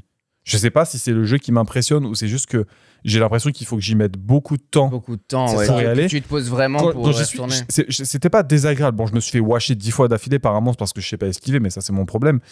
Mais dans l'ambiance et tout, j'ai l'impression qu'il faut que je me pose et j'arrive pas à trouver l'esprit de me dire putain, faut que je m'installe devant. Et je sais que je vais kiffer, mais j'ai du mal. Je suis d'accord avec toi parce que tu vois, même moi, c'est pire que toi, j'ai un compte à rebours sur la tête parce que c'est un des rares jeux que je fais en écran plat. Comme je vous ai dit, moi je suis un joueur VR, mais c'est un des rares jeux sur lequel j'ai accroché. Et en fait, j'ai réussi à choper 1 an de Game Pass là. Et du coup, tu dois le faire avant qu'il expire. Et je suis en train d'essayer de le finir avant qu'il expire. Mais après, je pense que c'est aussi parce qu'on picore le jeu et on n'arrive pas à se poser genre pour jouer 2 heures dans une soirée et vraiment pleinement prendre le truc. Et quand tu le reprends, genre, je sais pas, 3 semaines après, je pense que tu le savoures pas comme quelqu'un qui s'est peut-être autant investi. Peut-être perdu les moves. Même pas, en fait. Mais moi, j'y joue en facile, tu vois. Parce que je crois que je suis pour vraiment vivre l'histoire parce que je sais que j'aurais pas le temps de vraiment faire le challenge pour être un bon là-dessus quoi. Mais pas que sur pas que sur genre je vais oublier les mécaniques et tout, mais juste j'ai l'impression que tu as ouvert un livre et que moi je sais que quand j'ouvre un livre, je vais pas commencer un livre en parallèle du livre que j'ai commencé. Je me dis putain celui-là il a l'air cool mais je vais me forcer à terminer le premier pour commencer l'autre. Là c'est un peu l'effet que ça me fait avec Clair Obscur. Je me dis si j'y retourne, je vais devoir y aller jusqu'à ce que je l'ai envoyé avant de m'envoyer un autre jeu, tu vois. C'est comme quand tu fais un film, moi je sais pas si ça vous arrive mais un film sur lequel tu démarres, tu es un peu fatigué et tu t'endors à chaque fois que tu veux le regarder, le film tu le continues, tu t'endors 3 ou 4 fois, je pense qu'en fait tu passes un peu à côté du film. Je suis d'accord. Tu vois, moi par exemple le dernier là, les The Batman là, avec comment il s'appelle l'autre là, Robert Pattinson là. J'y arrive pas, j'ai pas adhéré parce que je pense que je l'ai regardé dans un Faut pas le regarder sur une télé OLED, tu vois rien. Ouais, alors il y avait peut-être ça, mais je pense qu'en vrai, quelque part, je le regardais sans doute où j'étais fatigué. Et comme le truc, il est un peu sur un rythme de mec torturé, un peu cette lenteur et tout, t'es là, tu dis, je souffre, quoi, c'est dur. Mais c'est rigolo, t'as vu, Jocelyn, il a parlé de Dofus, dont on avait parlé juste avant, comme quoi il doit avoir à peu près notre âge, ça nous a marqué. Et Minecraft, j'ai pas parlé de Minecraft, mais pendant la période BTS où on fumait GTA 5, évidemment qu'on a fumé Minecraft, parce que Minecraft, une fois que tu l'as acheté, tu montes ton petit serveur. Vu qu'on est tous connectés au Wi-Fi, t'as tout le monde qui se connecte dessus. Alors là, ça y va de... Tu as joué à Minecraft un petit peu ou pas? Jamais. Enfin, je l'ai allumé, tu vois. Mais c'est vrai que j'ai loupé ce truc-là, sachant que c'est vrai qu'on l'a pas abordé, mais Minecraft, c'est un monument colossal du jeu vidéo. C'est le même délire. Incroyable. C'est un mec qui a fait un concept de jeu fou, qui l'a développé tout seul, Notch, qui l'a emmené jusqu'à un jeu... extraordinaire avec des mises à jour régulièrement, qui a acheté des trucs et tout, qui s'est fait racheter par Microsoft. Je sais pas si vous avez vu d'ailleurs récemment, il y a un énorme projet où ils veulent reconstituer la Terre entière à l'échelle 1. Et donc du coup, alors c'est par pays et sur différents serveurs, t'as des serveurs par pays et il y a des gens qui font leur quartier. Toi demain tu te connectes, tu peux faire la ville. Exactement, qui ont reconstruit New York, reconstruit Paris et à l'exact authenticité. Et pour te donner la teneur du truc, moi mon gamin il joue à Minecraft. Et en fait, aujourd'hui, je lui ai demandé qu'est-ce que tu veux faire plus tard dans la vie. Alors, il a 9 ans, il a le temps, heureusement. Et il me dit, je veux être développeur chez Mojang. Ah, c'est chez Microsoft. Mais vraiment, tu vois, il me dit pas genre, je veux faire du jeu vidéo. Il dit, je veux être chez Mojang. C'est spécifiquement chez Mojang. C'est un truc, comme quoi, vraiment, c'est un jeu qui imprègne. Et il y a un des éléments aussi que je voulais quand même revenir sur ce que nous disait donc Jocelyn. C'est aussi, j'ai l'impression qu'il est sorti de ce jeu un peu comme quand des fois tu sors d'un rêve sur lequel tu te réveilles et tu as du mal à te dire est-ce que c'était réel, pas réel. Tu sais, tu es dans un mood où tu te fais même le film de ton rêve en disant de quoi tu parles là, de Minecraft? Non, il parle de Clair Obscur. Clair Obscur, c'est que c'est terminé, il n'arrive plus à toucher un autre jeu. Oui, je vois ce que tu veux dire, ça t'a tellement. Je pense qu'il a envie de. En fait, il a peur même que je pense que le prochain jeu vienne un petit peu le sortir du mood dans lequel il est, où il doit ressentir un peu les effets du jeu dans sa tête, tu vois. Ouais, mais je pense que c'est la même sensation que quand tu termines un film. Moi, il y a un truc que je fais tout le temps. Quand je regarde un film, je regarde les crédits qui sont à la fin, de A à Z, jusqu'à ce que tu aies les logos, Warner, Paramount, machin. Parce que t'as le thème musical généralement qui arrive, et surtout c'est le moment où je suis seul devant ma télé, il se passe rien et je me refais le film et je me raconte l'histoire. Tu fais pas pour les scènes cachées? Alors parfois pour les scènes cachées, mais surtout pour faire un petit point, alors ok, il s'est passé ça. Et tu sais, je digère un petit peu le film. C'est mon moment de digestion. Et j'ai ça sur les films, mais aussi sur certaines musiques qui peuvent me toucher. Ou alors sur des jeux vidéo comme The Last of Us, j'en parlais. Où vraiment, t'es sorti d'une œuvre et t'es en mode waouh, je viens de me prendre une claque. Moi, c'est plus le délire de ce que j'expliquais, le rêve. Où des fois, je me réveille d'un rêve où j'étais un peu conscient et je me souviens un peu de ce qui s'est passé et limite tu te réveilles, tu sais qu'en fait t'as juste rêvé, mais t'es encore un peu de revivre soit ce que t'as vécu dans ton rêve et dire alors j'aurais dû faire ça, je vais faire ça et machin et tout, et il y a ce petit moment où t'as besoin de redescendre en disant non mais bon frérot ça y est c'est bon, c'est un rêve, et je pense qu'il est un peu dans ce truc là où il a vécu peut-être une attraction très forte avec les personnages et tout, et qu'il a presque envie de croire que les personnages, c'est des gens qu'il connaît, c'est un ami, et dire ah ok.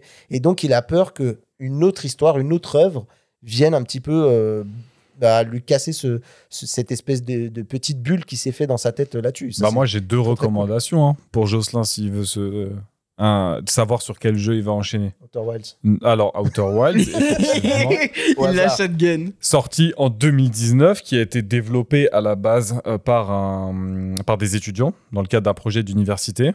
Un mec que vous connaissez probablement, si je vous dis non, ça va rien vous dire, qui s'appelle Masioka, il les a repérés, il a participé à la fondation du studio. Il a participé à la fondation du studio, non? Ouais, Masioka, qui est l'acteur du Hiro Nakamura dans Heroes.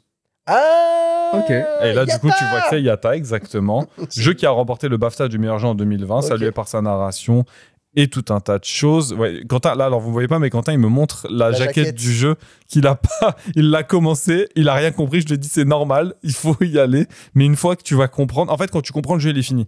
C'est un livre, c'est vraiment, tu vas le terminer, tu vas avoir le somme de l'avoir terminé. Et s'il y a un jeu que tu peux terminer et te dire, putain, si je pouvais l'oublier et le refaire pour le redécouvrir, c'est celui-ci. Donc vraiment, Jocelyn, hésite pas. Ouais. Vraiment, avec la DLC, s'il te plaît, tu prends l'Archaeologist Edition dans lequel tu as Echoes of the Eye, la DLC. Et l'autre jeu que je peux te recommander, c'est Baldur's Gate 3, évidemment, qui est développé par Larian Studio, qui est un petit studio indépendant belge, encore une fois, studio indépendant. Oui, qui a été GOTY d'ailleurs. Qui a été GOTY 2023, devant du coup les productions AAA. Et pour la petite anecdote, si je dis pas de bêtises, alors déjà le directeur du studio, il a dit que c'était cool qu'un RPG à l'ancienne, avec des guillemets, pouvait encore dominer le marché moderne, puisque je rappelle que Baldur's Gate 3, ça vient d'une vieille série de Baldur's Gate 1, Baldur's Gate 2, qui est des jeux en 2D, enfin 3D isométrique, un peu comme les vieux Fallout qui datent de sa grand-mère, presque comme les RPG texte, c'est pas qu'il y a quand même une interface et tout, tu te balades quand même, mais c'est quand même les règles d'Advanced Donjons & Dragons qui datent un petit peu. Et dans son discours, il a déclaré qu'il savait quel était le jeu qui allait gagner l'année prochaine. C'était un studio indépendant qui a développé, etc. Et il parlait de Clair Obscur. Voilà. Excellent. Le mec a vu le truc arriver de très loin. Quand vous alliez chez un pote, forcément, vous avez déjà été chez un pote qui joue à des jeux de combat. Bah oui. Non ? On a fumé les Tekken. Les Tekken. Je déteste ces jeux. C'est vrai. Généralement, tu tombes toujours sur un connard qui est là et qui appuie sur toutes les touches. C'est vraiment c'est ce mouvement. Mais ça marchait, hein. Sur Tekken, t'avais le mec qui faisait de la capoeira, là, tu faisais X rond, enfin X carré, tu faisais de la capoeira. C'est pour ça que j'ai détesté ces jeux parce qu'en fait, c'est trop random. Tu veux que je te raconte une histoire là-dessus? Ils viennent tous de le modèle du versus fighting, donc tu sais, un perso à droite, un perso à gauche, ça a été inventé par Street Fighter. Oui. C'est con, mais tout le dérivé de ces jeux-là vient de Street Fighter. Il y a un mec, il a joué à Street Fighter, et Street Fighter, il aimait pas le fait que, putain, quand tu tapes, t'as un petit stun, genre tu peux pas bouger pendant... Ça dure une frame ou deux, quoi. Ouais, c'est ça, 2 millisecondes. Et il dit, putain, ça casse les couilles. Mais j'aime bien, en fait, ce truc-là, donc... Je vais garder le truc du stun et je vais les mettre à la fin. Puis je vais mettre un move parce qu'à la fin, le mec, tu lui déchires sa mère quand tu l'as gagné. Il a créé Mortal Kombat. Il a créé les Fatalities de Mortal Kombat. Ça vient de là. Ça vient d'un mec qui s'est dit, les stuns, ça me saoule, je vais les mettre à la fin. C'est fou. Incroyable. Bah, tu vois, quand tu me tends. Attends, parce que tu crois pas que j'allais te laisser là comme ça. Parce que quand Mortal Kombat il est sorti et que les mecs, ils ont les Fatalities, ils se sont dit, mais c'est quoi ces trucs de ouf, les trucs démembrés et tout. Parce qu'à l'époque, ça se tapait, mais tu sais, ça faisait des petites étoiles. Tu t'es par terre, t'étais KO. Là, t'arrachais les entrailles, tu cramais le mec vivant et tout. Et bah, vous savez ce qui s'est passé, ça a déclenché une telle polémique que les autorités ont créé un système de notation des jeux vidéo et surtout de l'âge avec lesquels tu peux jouer. Le fameux système PEGI et ESRB existe parce qu'un mec a joué à Street Fighter et s'est dit que le stun, ça lui cassait les couilles, il a le mettre à la fin, il a créé les Fatalities qui ont créé le système PEGI à cause de la politique. Et derrière, il y a eu les Super Smash Bros. C'est ça. Si tu as eu PEGI 16 maintenant, à chaque fois que tu achètes un jeu, PEGI 18, et bah c'est à cause de Mortal Kombat qui est à cause de Street Fighter. Vous voulez aussi encore un truc incroyable dans la même veine, on va rester dans le même poulet frit là qu'on a dans la bouche là. Vous savez que tous ces jeux de combat, ils ont des combos. Voilà, c'est des combos. Bah en fait, en gros, tu fais des mouvements et ça fait des attaques super puissantes. Plus tu tapes quelqu'un, plus tu montes dans les points, dans les combos et tout. Tu sais c'est quoi ça vient d'où cette origine là des combos? Des bornes d'arcade encore, un truc comme ça? Pire. Non?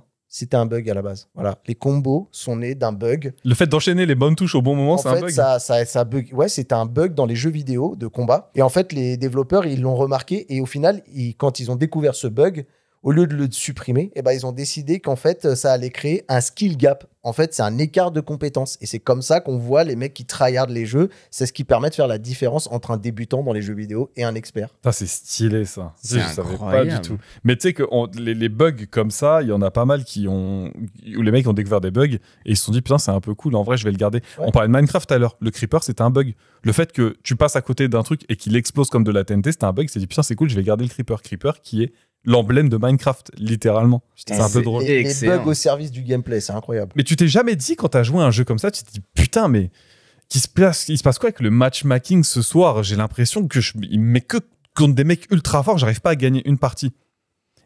Alors maintenant, je crois qu'il y a un truc où plus t'es fort, mieux il te classe et donc du coup... Est-ce que tu penses que c'est aussi simple, Quentin?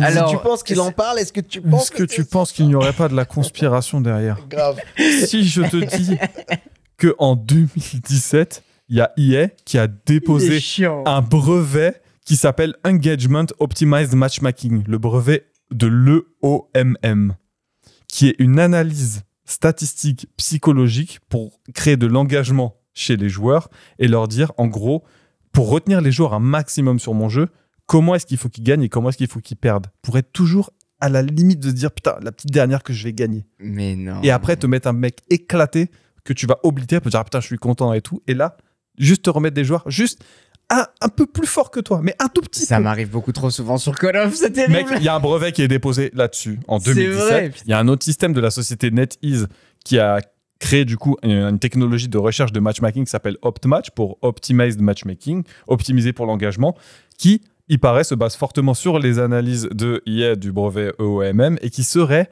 apparemment utilisé dans Marvel Rivals, un des jeux de combat qui est sorti très récemment, qui sortira en 2024, quasiment en même temps que les castes fantastiques avec Pedro Pascal, etc. NetEase, ils disent qu'ils n'utilisent pas cette technologie dans Marvel Rivals. Le fait est que l'équilibrage, tu te demandes si des fois, apparemment, des joueurs, parce que moi j'y ai pas joué, mais genre t'avais une très bonne rétention au départ et maintenant tout le monde a compris que ça leur cassait les couilles. Donc je crois que dans le dernier mois, ils ont perdu genre 84% des joueurs, un truc comme ça. Pas dans le dernier mois, mais dans les 6 derniers mois ou quelque chose comme ça.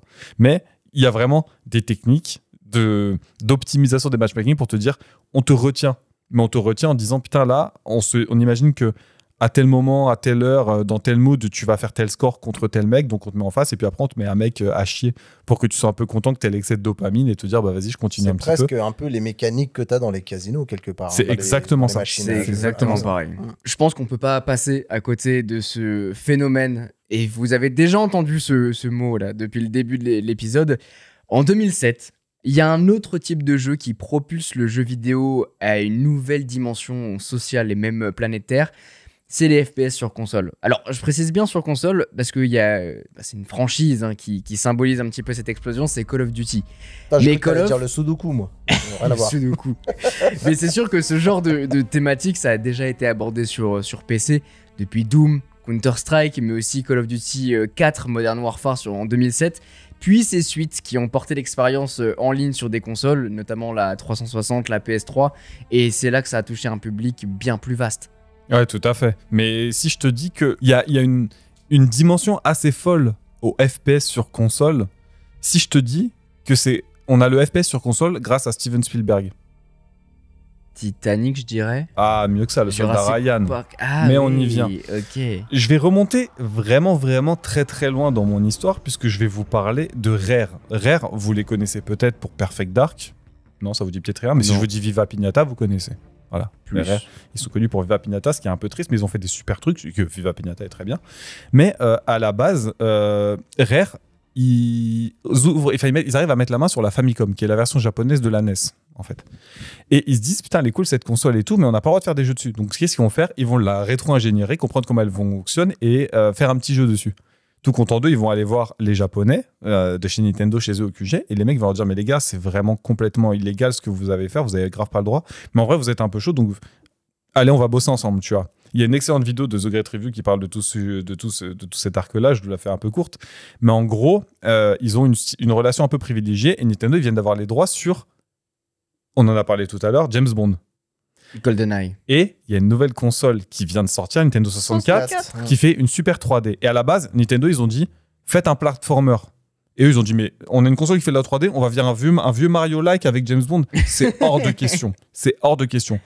Ils se cassent les couilles à comprendre comment un FPS sur console ça fonctionne, ce qui a jamais été fait, parce que je rappelle, hein, tu vois la gueule d'une manette de Nintendo 64, déjà je rappelle, il faut avoir 3 mois. Ouais. Il y a un joystick au milieu, il faut avoir 3 mois, donc les mecs, tu sais que tu as un mode anecdote encore une fois avec Dr. Van, ils avaient tellement compris que c'était de la merde de jouer avec un seul joystick sur une manette, t'as un mode 2 manettes pour jouer un seul personnage dans... Oui, c'est vrai. Tu peux brancher 2 manettes et t'as 2 manettes dans les mains avec les 2 joysticks. T'as l'air ultra con quand tu le fais parce que t'es avec tes 2 trucs comme un Golio, mais ça doit fonctionne. Pas être super ergonomique, ça doit être ça fonctionne. Okay. Et c'est comme ça qu'il y a un soir, il y a un petit garçon qui est en train de jouer à GoldenEye, à 007, sur Nintendo 64, devant sa télé, etc. Il joue tranquille et il y a son grand daron qui vient se poser derrière lui et qui regarde ce qu'il fait. Et puis tu sais, il regarde et puis il se dit putain, c'est stylé ce qu'ils font avec, tu sais, tous les sons, les petits flashs qui partent, etc. Parce que eux, ils avaient mis l'action sur voilà, il faut que l'environnement ça pèse, il faut que tu sois James Bond, tu as l'impression de vivre James Bond.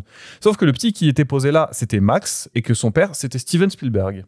Ok. Ah ouais. Il regarde ça et il crame ce qu'il est en train de faire. Et je vous rappelle que juste avant, il a fait Il faut sauver le soldat Ryan et il se dit putain, mais c'est charmé ce qu'ils ont fait et tout. Steven Spielberg, je rappelle qu'à cette période-là, il avait cofondé DreamWorks Interactive, donc il faisait des jeux vidéo déjà. Et il se dit putain, mais ce serait pas mal si je faisais mon FPS et tout, mais putain, j'ai envie de le faire dans un thème un peu plus dark, tu vois. Je veux un truc qui est un peu sombre et tout, mais comme le soldat Ryan, mais on va pas l'appeler soldat Ryan. Je veux l'appeler comme la plus haute distinction qu'un militaire il peut avoir quand il a servi dans l'armée américaine. Je vais l'appeler Medal of Honor. Medal of Honor. Ok. C'est comme ça que Medal of Honor est né. Il est sorti sur la PS1. Ouais. PS1 qui n'a pas de joystick. Ça pue sa grand-mère. Le jeu pouvait pas afficher n'importe... Il y a une mission de sniper dedans. Tu vois à 3 mètres devant toi. Tu vois 3 mètres devant toi. Il n'y a pas de joystick. Tu dois t'arrêter, appuyer sur une touche pour viser, pour passer en visible. C'est une catastrophe. Le jeu, c'est quand même... sniper no scope. Alors, personne n'y a cru quand il est sorti. Les gens ils se sont dit, mais attends, les gens, ils aiment la fête, ils aiment les couleurs et tout. Personne va vouloir un jeu de guerre dark et tout ça. Il a fait une soundtrack qui est exceptionnelle, je rappelle, pour un jeu PS1, ce qui est assez fou. Le jeu a plutôt bien fonctionné. Bon, DreamWorks Interactive, ils ont quand même été ruinés. D'accord ? Donc, il a été obligé de le vendre. Wow. Vous savez à qui il l'a vendu ? À Rare ? Non, à Electronic Arts. Oui. Electronic Arts, ils ont dit, putain, mais c'était charmé. Je vois Medal of Honor, là, ça vous dit pas, vous faites une petite suite, tout ça ?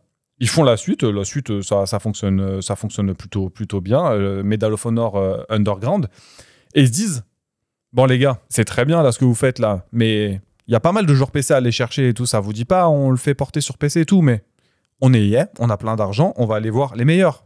Ils vont voir id Software, nos petits gars de tout à l'heure. D'ailleurs, j'ai une petite anecdote aussi sur id Software qui va ravir Mathieu. Les deux fondateurs, les deux s'appellent John. Tu as John Carmack et John Romero. John Carmack qui était à la technique. Est-ce que tu sais ce qu'il a fait après être parti de chez id Software ?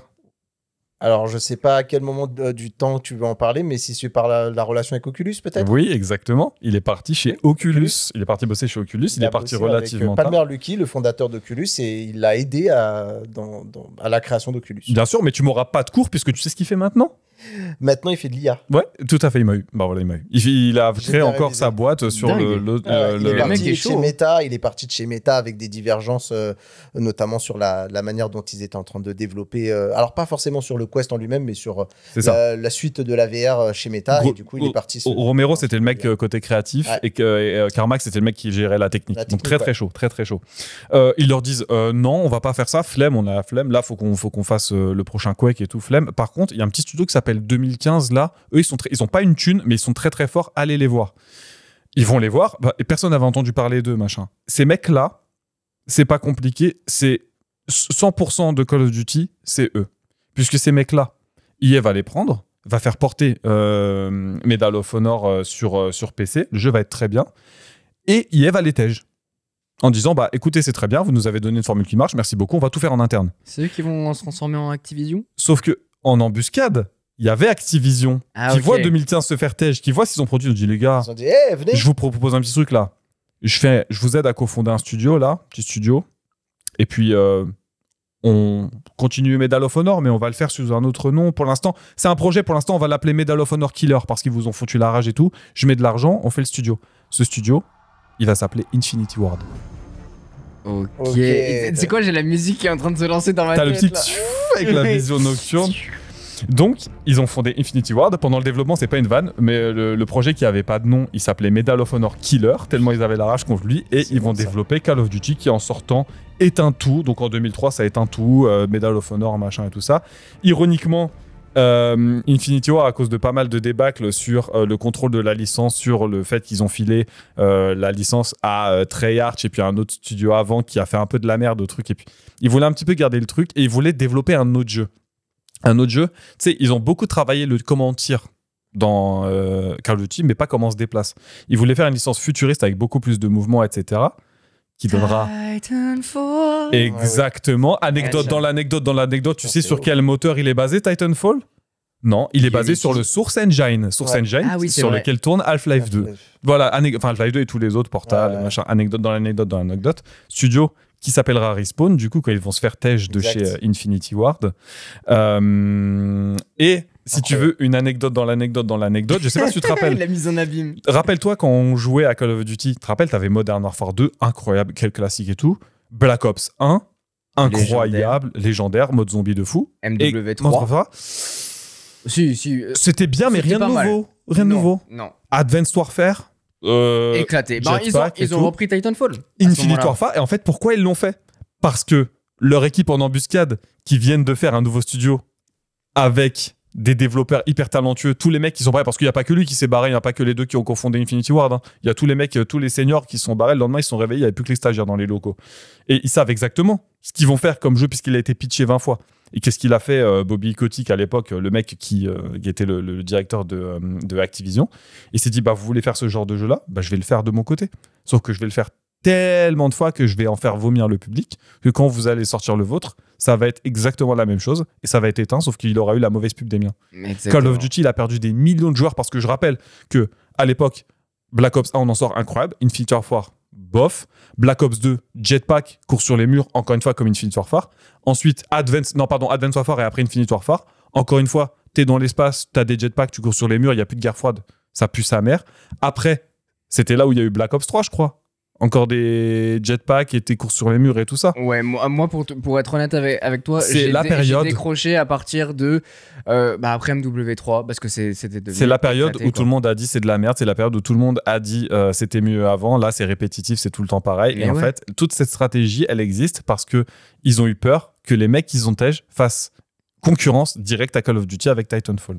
C'est trop dingue. L'histoire est folle et je vous recommande, que j'adore, moi. Qui est vraiment très cool, mais qui a eu de la mauvaise pub. Titanfall 2 d'ailleurs. Le 1 a bien marché, le 2, ouais. Le 1, il n'y avait pas d'histoire. Le 1, c'était que du multi. Le 2 est vraiment très cool et c'est vraiment la vraie recette. Tu retrouves la recette Call of Duty dedans en vraiment beaucoup mieux, puisque forcément, tu as beaucoup plus de déplacements. J'étais un peu déçu, moi, par Titanfall, premier du nom. Du coup, j'ai même pas fait le 2. Vous voulez que je vous choque barre tout de suite, là? Je crois que j'ai jamais fait un Call of Duty. Ah putain, c'est vrai. Alors, attends, si j'en ai fait un, celui de mobile. Oh, wow. J'ai envie d'arrêter le podcast et de te casser la gueule. C'est pas compliqué, Modern Warfare 2, même avant qu'il soit sorti, il était incroyable. Je rappelle, hein, ils ont ramené Eminem sur le trailer, Dr. Dre et tout. Le trailer était fou. Et puis même, il y avait plusieurs choses. À la fois, la campagne était très bien. Musique de Hans Zimmer. Ils avaient des sortes de mini modes de jeu. Je sais pas si tu te souviens, où t'es dans les favelas ou dans les machins. Enfin bref, ils ont ça, plus le mode multijoueur. Ouais. C'est légendaire. Ouais. Et je crois que j'ai découvert Call of dans les années 2010 finalement avec Black Ops. Parce que MW2 finalement je l'ai fait, mais une fois que la hype multijoueur est passée, t'as pas découvert où t'étais dans la transition. Ah ouais. Non, j'étais vraiment dans la transition où ça va être la fin d'MW2. Donc je l'ai fait, j'ai fait la campagne, j'ai adoré, j'ai fait les mini-jeux, machin. Enfin, j'appelle ça mini-jeux, mais je sais même pas comment ça, c'est quel nom. Mais les modes de jeu avec le gun game et tout ça, là, t'avais tous les modes. T'as les modes mastodonte et tout. Enfin, j'ai fait ces trucs-là. Et ensuite, finalement, j'ai découvert le multi sur Black Ops. Et là, je me suis pris une claque monumentale. Et c'est pour ça qu'en fait, j'ai effacé Dofus de ma vie. Parce que Call of l'a complètement remplacé. Et t'avais vraiment le côté social. Et puis surtout, c'était rapide, c'était nerveux. Tu pouvais le faire. Et puis le lendemain, tu disais, bah, Black Ops, t'as fait quel round sur Five, t'as fait quel round sur Kino d'Air Totem. Exactement. Donc, il y a le côté social qui est fou. Ouais. Et juste pour vous donner quelques chiffres, en 24 heures, le jeu s'est vendu à 5,6 millions d'exemplaires et a généré 360 millions de dollars de recettes. C'est le plus gros lancement de l'histoire du divertissement, que ce soit jeux, films et musique confondus à l'époque. À cet âge, ouais, et je crois qu'il a, en termes de jeux vidéo, c'est lui qui a doublé Halo. Puisque Halo, quand il était sorti, c'était le produit de divertissement le plus vendu dans les 24 heures aussi. Halo Combat Evolved qui est sorti en 2001. Et pour une petite anecdote, à la base, il devait sortir sur Mac Halo. Mais non. Et si, à la base, c'est même Steve Jobs qui avait présenté la version préliminaire pendant la Macworld Expo de 1999. Ça, c'est très très fort. C'est fou. Sauf que en embuscade, il y avait qui ? Il y avait Microsoft qui était en mode les gars là, Bungie là, votre petit jeu là, on est en train de développer une techno secrète là, ça va s'appelait la Xbox. Vous voulez pas que ce soit notre jeu de lancement là ? Puis du coup, ils l'ont fait. Et hop, juste en dessous du truc. Mais je vous conseille vraiment la vidéo de The Great Review. Je vous l'ai fait en très courte, mais l'histoire est assez folle.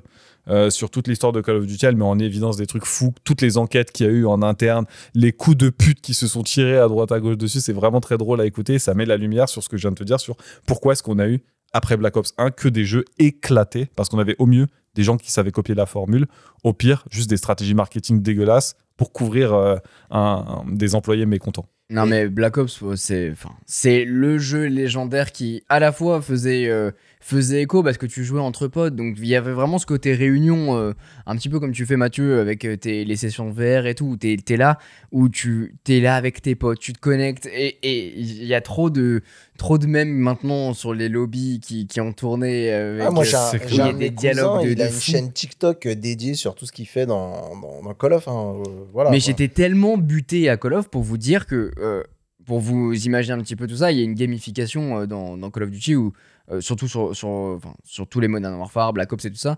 Sur Black Ops, tu pouvais monter du niveau 1 à 50. Quand tu étais niveau 50, tu pouvais débloquer un prestige. Un prestige, bien sûr. T'avais 15 prestiges et l'idée c'était de monter le plus vite possible pour atteindre le niveau maximum, débloquer les armes en or, etc. etc. Et j'étais tellement buté là-dessus que j'avais imprimé en couleur tous les prestiges. Mais non. Et dès que je passais un prestige, je le collais dans mon agenda. C'est vrai? Je te jure. C'est incroyable. Et il y a des moments où ça prenait genre une semaine et d'autres ça prenait 3-4 jours. Quoi. 2 jours. Waouh. Tellement tu te fumais ou tellement t'étais sur une bonne série? Tellement j'étais fou de ce jeu. Mais en cumulé, parce que j'ai joué sur la 360. Ouais, évidemment. Mais je jouais que à ça en dehors des courses. Tu vois, c'est pour dire à quel point j'étais fumé de ça. C'était matrixé. Et j'ai retrouvé les stats parce qu'on avait joué sur la 360 et sur la Play. Avec mon frère, on avait les deux. Donc parfois on jouait sur l'un, parfois on jouait sur l'autre. On est à 70 jours de jeu juste sur Black Ops. Ah ouais. C'est monstrueux. Oh la vache. Aujourd'hui, Call of, c'est encore un jeu qui drive qui trust la première place, je crois, des consoles. Hein. Ouais, mais c'est trop. Enfin, aujourd'hui, vraiment, j'ai testé beaucoup de derniers Call of et même le tout dernier, le 6. En fait, il y a trop de trucs qui me dérangent. Déjà, le fait que tu télécharges Call of Duty. Et derrière, en gros, c'est une sorte de. C'est un parc d'attractions, quoi. C'est un parc d'attractions avec 1 milliard de trucs, c'est ça? C'est même pas ça, c'est que genre, tu télécharges Call of, c'est pas tu télécharges Call of Duty 7 qui va sortir. C'est que tu télécharges Call of Duty, mais dedans, t'as Call of Duty 3, 4, 5, 6, 7. Et ensuite, tu vas de l'un à l'autre. Tu peux aller sur Warzone, tu peux aller sur machin. Enfin, et c'est ça, les mises à jour des nouveaux Call of Duty qui viennent influencer Warzone et les nouvelles mécaniques sont implémentées dans leur mode. Et puis, ils ont fait comme Fortnite, ils ont fait des saisons. Donc, du coup, tous les X jours, tu as une nouvelle saison qui démarre avec des nouveaux skins, des nouvelles armes. Je pense que ça, c'est l'empreinte Fortnite. Hein. C'est Fortnite qui a complètement influencé et bousculé ce truc-là. Mais le problème, à mon sens, c'est que ça a perdu toute son essence. Tu vois. En plus de la jouabilité qui est devenue de plus en plus atroce. Et il y a des moments, tu vois, il y a 2 Call of de ça, je prenais du plaisir, mais c'est simple, un Call of sur 3, je m'amuse. Et tu vas les 2 autres, c'est à chier. Tu vas le retrouver dans Battlefield 6, ce plaisir. Bah, du coup, j'ai démarré là. Je le tanne depuis je sais pas combien de temps. Je dis, viens, on joue à Battlefield 6 le soir, viens jouer. On a un groupe carrément, chose qui n'était pas arrivée depuis, je pense, le BTS. Par contre, là... Battlefield 6. Est-ce que, petite anecdote dans l'anecdote, c'est pour vous, vous savez pourquoi Battlefield ça existe? Parce qu'il fallait faire un jeu, non? Non, parce que EA, ils avaient peur que Medal of Honor il flop, donc ils ont créé une autre licence en interne pour concurrencer Medal of Honor. C'était Battlefield. Ah oui, pour concurrencer Call of Duty. Non, Medal of Honor. C'était EA qui l'a fait. C'était en interne. Ils ont voulu concurrencer en interne. Ouais, parce que c'était DICE. DICE, tu te rappelles de DICE qui développait Mirror's Edge? Quel jeu de fou, Mirror's Edge. Mirror's Edge, tu vois, dans les anecdotes, c'est un jeu qui m'a donné envie de faire du parcours, et pas qu'à moi, à plein de monde. Mirror's Edge, c'est un jeu, j'ai l'impression que tout le monde y a joué, c'était en mode, mais ce jeu, il était fou. Genre, il y avait de la musique, l'ambiance était folle, et ça a marqué très longtemps. Ça m'a pas touché, moi. En fait, t'as l'impression que c'est pas un jeu qui a pris une ampleur de ouf, mais à chaque fois que tu parles de gens de Mirror's Edge, tout le monde voit ce que c'est. Tout le monde, ça trigger tout le monde, toute l'ambiance et tout était fou. Call of Duty aussi, je sais pas si tu te rappelles, mais à peu près quand il est sorti, t'as une autre plateforme qui est sortie qui s'appelait YouTube, et il y a énormément de gens qui font encore du e-sport aujourd'hui, qu'on a connu grâce à leurs clips de Call of Duty, parce qu'à l'époque on jouait aussi juste pour le plaisir de dire j'ai rentré le 3.6 no-scope. Tu t'as déjà fait le Titanic? Tu te rappelles c'est quoi le Titanic? Ah non, pas du tout. Le Titanic, c'est en fait tu faisais un no-scope et tu sortais directement le couteau de lancer et ta caméra elle faisait et elle se glissait sur le côté et ça te mettait ta caméra à travers, et si tu faisais un 3.6 no-scope avec un Titanic à la fin en kill cam, bah alors là mon pote, t'étais le roi de la récré, c'était un truc de fou. Mais c'est clair que Call of, tu touches un point, ça a démocratisé les sports de manière fulgurante. Alors on connaissait bien évidemment l'e-sport avec League of Legends, et aujourd'hui c'est l'un des plus gros jeux, mais ça n'avait pas cette ampleur là effectivement. Mais c'est clair que Call of Duty, les championships qui y a aujourd'hui, ça a touché un monde mais colossal. Maintenant il y a LoL, Counter-Strike, bien sûr, et effectivement ça a favorisé aussi l'essor des youtubeurs, des influenceurs du jeu vidéo quelque part, parce qu'à l'époque c'était juste des youtubeurs, mais le nombre de youtubeurs qui jouaient à Call of, c'est Call of qui a fait émerger tout le monde, hein, Monsieur le V12, Monsieur V12, même Squeeze, c'était là-dessus, hein. Ouais. Donc franchement assez fou. On peut pas nier que le jeu vidéo et l'aspect social vont de pair, et il y a un vrai fil rouge dans le jeu vidéo qui nous tire là-dessus, et je pense que l'un des apogées c'est en 2016, vous allez dire si je me trompe, avec Pokémon Go. Ça a été un phénomène complètement dingue, où en fait on avait l'effet inverse, où on a eu cette période où avec Call of tout le monde s'enfermait, Call of, Dofus, etc. Et là tous les gamers étaient dehors, à l'extérieur, en train d'aller farm du Pokémon. Mais c'était fou. Moi, je l'ai vécu exactement comme ça. C'est-à-dire que pour moi, ça a été fou pendant 30 jours. Pendant le mois de juillet. Parce qu'en fait, genre, j'en étais tellement entendu parler de ce truc-là sur une courte période de temps. J'étais en vacances avec des gens de la famille, et notamment ma soeur et mon cousin. On a téléchargé l'appli et on était un peu dans un endroit paumé. Et tu te rappelles que tu avais un spot pour aller capturer des Pokémon. Les Pokéstop, ouais. C'est ça. Et en fait, j'y allais juste parce que c'était le seul endroit du coin où tu pouvais genre récupérer des Pokémon ou quoi. Mais c'était l'époque où tu pouvais capturer un Pokémon, tu l'avais capturé, tu pouvais rien faire. Tu pouvais pas l'échanger, tu pouvais pas faire de combat, machin. Il y avait quasiment rien dessus. C'est pour ça que c'était fou pendant un mois. C'est vrai après, que ça m'a cassé les couilles. beaucoup évolué. Hein. Mais il y a eu des scènes complètement dingues du jour au lendemain. Il y a une vidéo qui me pop là dans la tête où c'est pas New York, à Central Park ou un truc comme ça. Exactement, à Central Park. Où ils avaient mis un Pokémon légendaire qui avait popé. Il y a Aquali qui a pop en plein milieu et tu vois les vidéos où t'as des raz-de-marée humains qui se dirigent vers les lieux, qui sortent de leur voiture carrément pour aller capturer le Pokémon. Quoi ? Je te jure, mec, Mais c'est une dinguerie. Et pour vous donner quelques chiffres, juste en seulement une semaine après son lancement aux États-Unis, en Australie et au Japon, il dépasse les 65 millions d'utilisateurs actifs, rien qu'aux États-Unis, détrônant même Twitter en nombre d'utilisateurs quotidiens sur mobile. Fin juillet 2016, le jeu atteint un pic mondial, près de 45 millions de joueurs actifs par jour. C'est du jamais vu pour une application mobile. Mais je pense que ça va créer un phénomène. C'est-à-dire qu'aujourd'hui, on en parle beaucoup moins. Mais moi, je sais que, tu vois, j'ai une pote, Gia, qui est youtubeuse aussi, qui a fait, il n'y a pas longtemps encore, un événement où il se retrouve dans la communauté Pokémon Go. Exactement. Tous les mois, il y a des événements Pokémon Go qui arrivent. Mon frère joue aussi beaucoup à Pokémon Go. Mais tu as une hype alimentée avec tout ce qui est le TGS, Trading Card... Exactement. TCG, pardon, Trading Card Games, etc. Avec justement les cartes à collectionner et tout.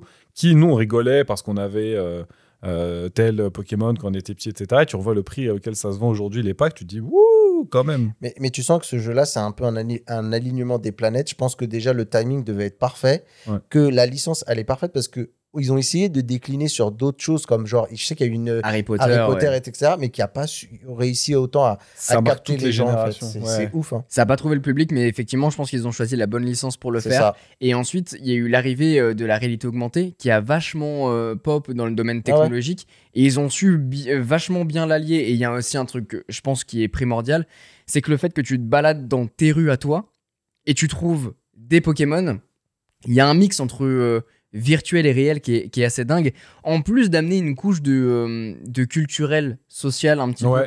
Parce que pour aller sur les Pokéstop où tu récupérais tes Pokémon, tes bonbons, tes trucs, peu importe, tu avais aussi un facteur culturel où tu découvrais une statue, un fleuve, une rivière, un monument. Et je trouve ça hyper cool d'avoir cette couche un peu culturelle qui a été amenée dessus. Et du coup, tu arrives et tu débarques et il y a quelqu'un qui est en train de faire exactement la même chose que toi. Et en plus, ça déclenche une situation, une discussion, une amitié. Et bref, en fait, c'est le multijoueur qui est poussé à son paroxysme. On a commencé, quand on parle de cet épisode, avec, vous parliez de Call of par exemple, c'était le multi qu'on faisait avec soit les prémices d'Internet, soit avant même Internet pour les autres jeux, c'était à la maison avec des manettes qu'on partageait. Et tout d'un coup, là, ça s'est ouvert. Et en fait, ça a permis même de rapprocher des gens qui ne se connaissent pas par le fait qu'ils aient la même passion. Il y a une étude qui a été publiée en 2017 par Média Psychologie qui confirme d'ailleurs que le jeu a eu des effets positifs. Les joueurs de Pokémon Go déclaraient se sentir plus heureux, avoir noué de nouvelles amitiés et faire plus d'exercices physiques en marchant.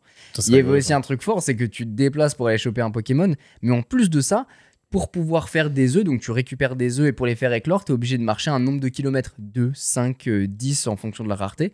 Donc ça obligeait les gens à aller marcher. C'est juste trop fort. Et du coup, les gens bougeaient. En même temps, si on veut être un peu mesquin ou en tout cas voir le côté obscur de la force, c'est un truc de ouf comme quoi les gens, on arrive aussi quand même à les manipuler. Oui, c'est-à-dire que tu peux quand même avoir le mec qui décide que son canapé, ça sera son lieu de vie pour l'éternité. Et t'arrives quand même par un biais, notamment je pense que ce qui fait aussi le succès de Pokémon, c'est que ça joue beaucoup sur le côté de la collectionnite, et ça c'est un ressort qui est très puissant, et du coup t'arrives à faire bouger des mecs qui te disent à la base, non mais moi j'ai un cul, il est fait pour être posé quoi. Ouais mais t'avais l'inverse, regarde pendant le Covid, qu'est-ce qui s'est passé ? Pendant le Covid, tu te rappelles ce qui s'est passé ? T'avais la Switch qui était sortie il y a pas très longtemps, les gens étaient bloqués chez eux, et il y a un petit jeu qui a pop, normal, c'était Animal Crossing New Horizons. Je pense que c'est le timing parfait absolu. Parce que genre, on te dit, bah t'es enfermé, mais avec ce jeu, tu vas sortir.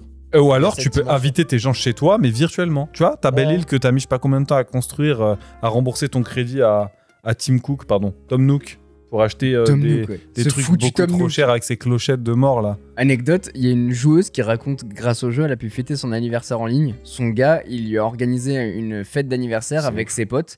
Et du coup, il a aménagé l'île en mode fête et tout ça. Il y a des couples séparés par la quarantaine qui organisent des rendez-vous sur la plage de leur île.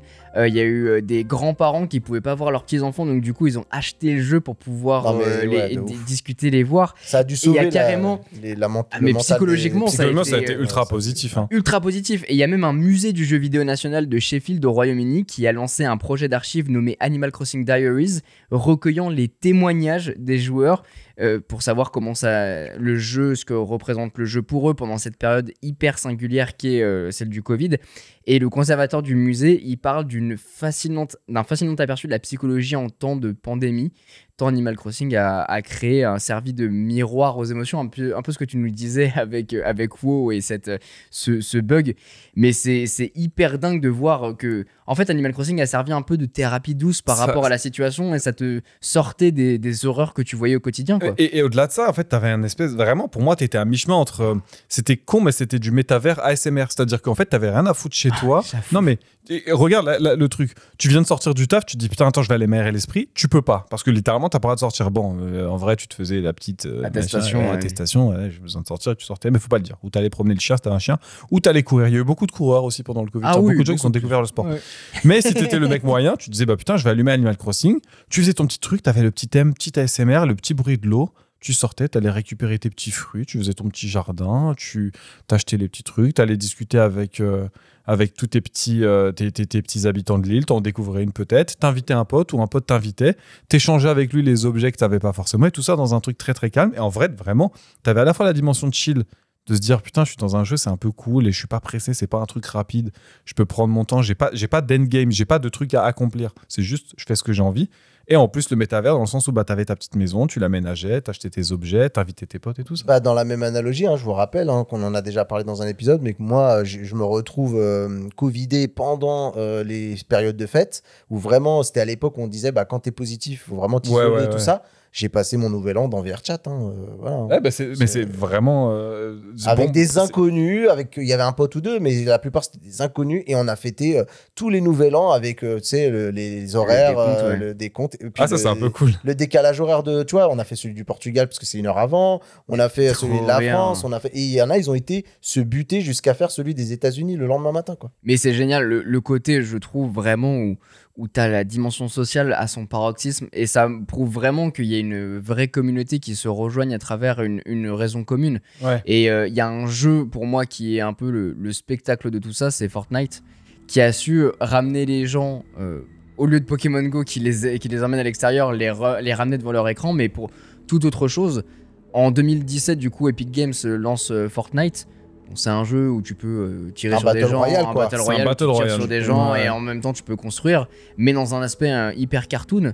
Mais au-delà du jeu et du battle royale, t'as aussi toute une dimension monde ouvert. C'est en 2020, il y a un concert virtuel de Travis Scott qui a un coup de génie marketing au final, à la fois pour l'artiste et pour la combinaison, elle est folle entre les deux. Pendant 15 minutes, il y a un avatar géant du rappeur qui est en train de jouer sur l'île de Fortnite, et c'est un show qui a eu 12,3 millions de joueurs qui ont assisté à cette performance. 12 millions, c'est clairement beaucoup plus que les salles de concert, clairement. Donc ça, c'est complètement fou. Et ce jeu qui était gratuit, je rappelle, c'était un free-to-play, t'avais un système de season pass, t'avais des systèmes pour acheter les skins, etc. Donc t'avais une dimension monétaire dans le jeu, ils sont quand même pas complètement débiles. Qui a beaucoup pris le pas, je pense, aujourd'hui, quand ils ont vu la quantité de fric que ça ramenait. Mais les microtransactions cosmétiques comme ça sur les skins. Mais maintenant, il y a même des trucs où Nike a lancé sa paire de baskets, la Air Jordan, à l'intérieur, pour les porter virtuellement. Il y a un truc carrément qui a été fait, même pour Star Wars. Il y a le retour de l'empereur là, dans il y a eu un mode de jeu, bien sûr. C'est même pas ça, c'est même pas un mode de jeu. C'est que, en fait, pour lancer le film Star Wars, le dernier là, en date, là, c'était ce truc de Skywalker, comment ça s'appelle L'ascension de Skywalker. L'ascension des Skywalker. En fait, la toute première séquence de ce film-là, en fait, elle est dans Fortnite parce que c'est un appel de l'empereur qui balance Moi, je l'avais pas vu ce truc-là, mais j'en ai entendu parler. Et c'est en fait le premier truc qu'on découvre. Et ça a spoil un petit peu, malheureusement, l'intrigue du film. Mais c'était dans Fortnite où, en fait, les premiers pas de ce film-là, ils sont lancés. Mais t'avais plein de trucs comme ça. En fait, si tu veux, Exactement. dans la communication, ils sont trop forts. T'avais Star Wars, donc je disais, toi, effectivement, il y avait le truc, mais t'avais tout un événement qui était créé autour avec un mode où vraiment t'avais les Stormtroopers qui attaquaient, tu pouvais jouer Rey ou je sais plus qui, machin. T'avais Sangoku. Tu sais que t'as Master Chief dedans? T'as le T'as mec de Master Chief, Halo. bien t'as sûr. les Marvel, T'as Rick et Morty. t'as même des Lady Gaga, des je crois, joueurs pro, ouais c'est ça, t'as t'as des des personnalités artistes, maintenant, des ouais. artistes. Ça a plus aucun sens. Eux, c'est très fort parce qu'ils se sont ouverts à un écosystème. Ils ont dit, bah, vous voulez faire parler, faire votre promo, venez chez nous. Parce que tu peux la faire et toucher des millions de personnes. Parce que Fortnite, c'est des millions de personnes aujourd'hui. Mais au départ, je trouve que c'était bien fait quand même. Tu vois, moi, j'ai joué à la bêta, c'est-à-dire où c'était vraiment juste Les construire prémices. et tuer des gens où t'avais un seul menu, un seul thème. Tout le monde avait le vieux skin pourri. Soit t'étais un mec, soit t'étais la meuf. Enfin, t'avais plusieurs mecs, plusieurs meufs de couleurs de peau différentes et tout ça, cheveux différents. Mais quand ils ont vu, je pense... Alors, le modèle d'acheter les skins et tout, il a toujours été présent, avec les Season Pass qu'ils ont démocratisé et que tout le monde s'est mis à faire. Mais là, quand ils se sont dit, attends, c'est pas juste un jeu, on peut faire ce qu'on veut dedans. Et c'est là où je trouve que le jeu, il a implosé. C'est-à-dire qu'après, tu as eu les concerts de Daft Punk, tu as eu des événements entre les saisons. C'était pas juste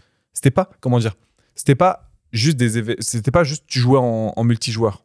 C'était tu joues en multijoueur et il y a une dinguerie qui va se passer. Pour moi, c'est devenu un monde ouvert. Bah, Il y a un artiste Cause qui a même fait une galerie, qui a ouvert une galerie C'est vrai, dans ouais. le, En fait, dans le jeu pour pouvoir visiter, quoi. On appelle ça quasiment un tiers-lieu, c'est-à-dire que c'est un lieu qui est pas la maison, pas le travail, mais c'est un autre lieu. Oui, mais regarde, là où ils étaient très forts, c'est de se dire, mais t'as pas joué à Fortnite hier, t'as pas vu ce qui s'est passé. Parce qu'il y avait des moments où entre les saisons, t'avais genre des trous noirs qui s'ouvraient, t'avais des espèces de pierres qui retombaient, t'étais en mode, oh, mais qu'est-ce qui se passe? Moi, je suis en train de jouer, t'as vraiment des événements qui se Oui, t'as déclenchent des pendant que t'es en train de jouer. événements, ouais. Donc c'est ça. en mode, C'est un monde persistant, en fait. Mais en fait, ça déclenche ton FOMO, c'est ta fear of missing out. Tu dis putain, mais si je joue pas, je vais louper cet événement temporaire ou je vais louper ce truc-là, cet événement, et le lendemain, on va me dire ça C'est à que la récré. Fortnite, c'est le fantasme ultime, en fait, de Mark Zuckerberg avec Meta. Hein. un peu C'est de exactement ça. Et pour moi, ça me fait un peu penser au Truman Show, où t'as les équipes, ou le labyrinthe, ou des trucs comme ça, où t'as les équipes d'Epic Games qui regardent le jeu, qui regardent les joueurs, et d'un coup, ils se disent on va mettre ça là.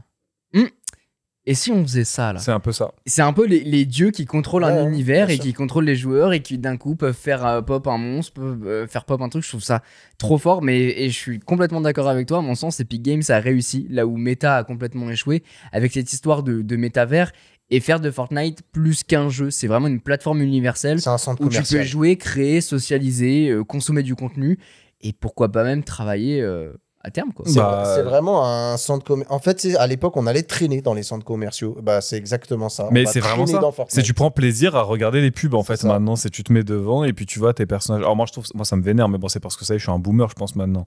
Mais de voir Master Chief se tape avec Rick et Morty, ça me fait un peu chier. Tu vois. D'ailleurs, Je suis mort. vous voulez une anecdote dans l'anecdote? Non, c'est pas vraiment une anecdote dans l'anecdote, mais Epic Games, tout le monde se dit, ouais, putain, c'est ultra récent comme truc, ils sont arrivés de nulle part et tout. Epic Games, c'est Unreal Tournament. Ouais. C'est dans la même C'est période Quake. que les Quake, etc. C'est Quake. C'est vieux, l'époque en fait, des de vieux FPS Ils ont tous des ultra papiers rapides et roses tout là-bas. ça. Ouais. C'est sûr. Ils sont revenus comme ils sont revenus comme Jésus au 3e jour, mais vraiment c'est pas du tout, ils sont pas récents dans le domaine du jeu. Hein. Ouais. Ils sont très vieux, ils sont avant Call of Duty, avant Medal of Honor, avant Avant LoL et le tout. père Fouras et tout. Ouais. Pour terminer, je vous propose de répondre aux deux derniers. Alors, répondre, c'est un bien gros mot, mais en tout cas, d'écouter ouais. les deux derniers messages. D'abord de Erwan, qui veut nous parler un peu de son expérience.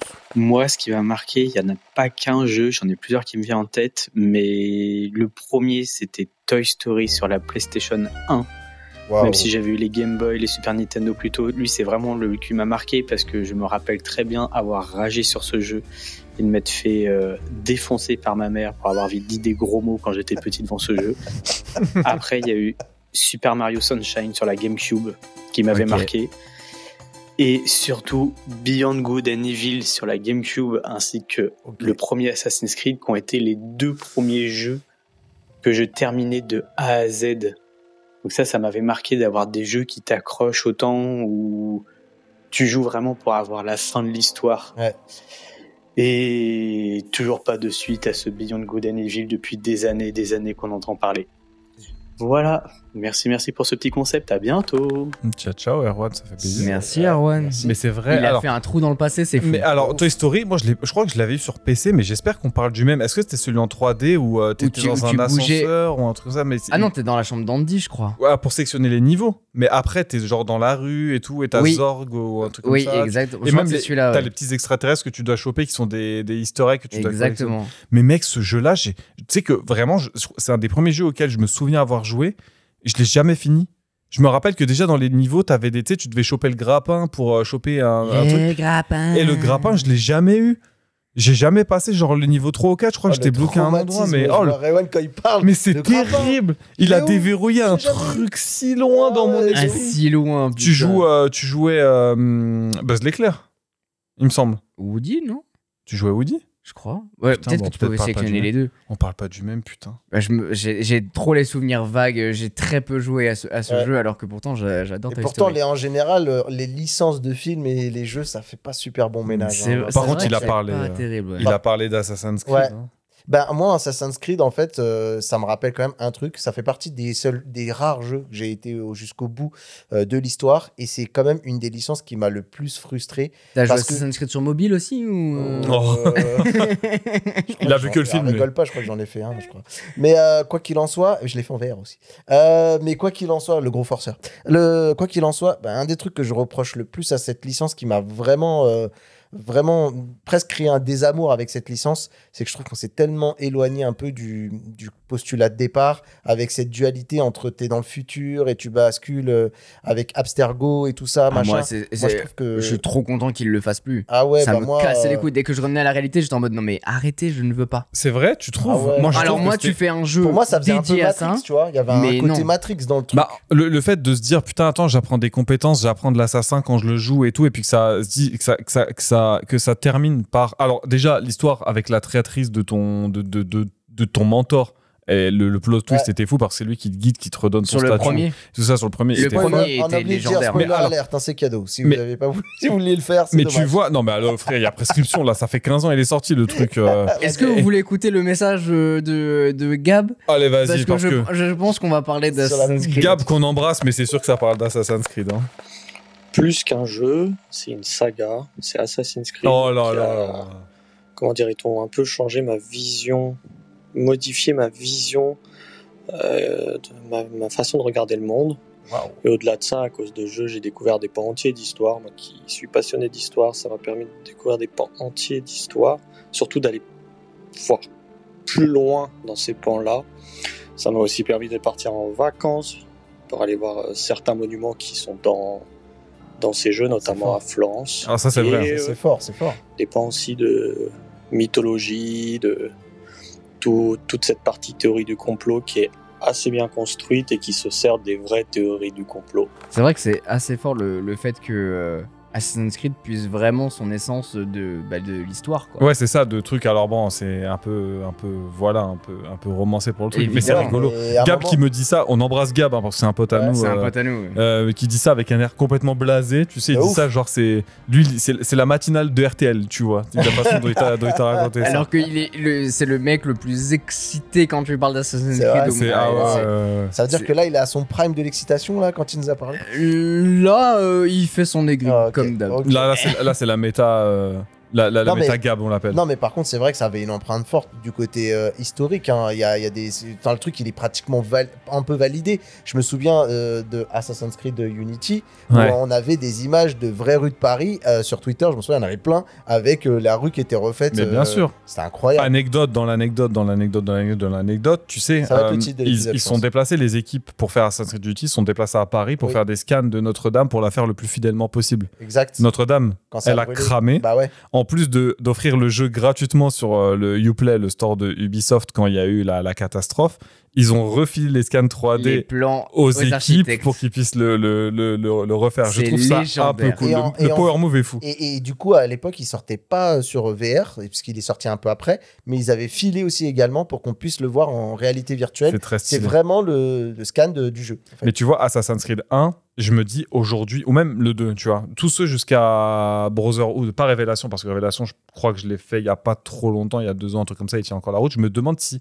en y retournant, je vais toujours trouver que c'est des classiques. Parce qu'à l'époque, la formule a été nouvelle, mais quand tu te souviens de ce truc, c'est quand même assez répétitif. C'est ce que je me suis dit. C'est assez lent.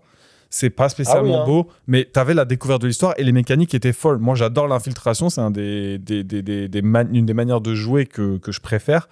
Et c'est vrai qu'il était très centré là-dessus, mais t'étais un peu un tank. Tu pouvais jouer aussi full dégâts, désarmer les mecs et les niquer. Mais surtout sur le 1, tu peux jouer à une manette. Hein, c'est ça. Tu désarmes, machin. Mais tu sais quoi, je viens de recommencer Assassin's Creed 3. Qui est l'un des meilleurs, au niveau mécanique qui m'a le plus bluffé parce que t'as vraiment l'évolution et la construction de ton personnage. Tu vois, tu démarres vraiment de zéro, ce qui est complètement dingue. Et bref, c'était l'un des jeux qui m'a le plus touché. Et c'est vrai que là, en le rallumant, alors ouais, les graphismes ils sont pas top, mais t'es toujours pris par l'histoire. Ouais, mais ça, je suis assez d'accord. C'est franchement assez fou et je suis assez d'accord avec vous. J'ai bien envie de me refaire le 1. Ça me re-hype de le faire parce que ça fait longtemps, tu vois, que je l'ai fait. Au côté nostalgique, parce que en fait, je me souviens quand même qu'il y avait ce côté un peu déceptif de, en fait, c'est juste vraiment, tu vas tuer quelqu'un.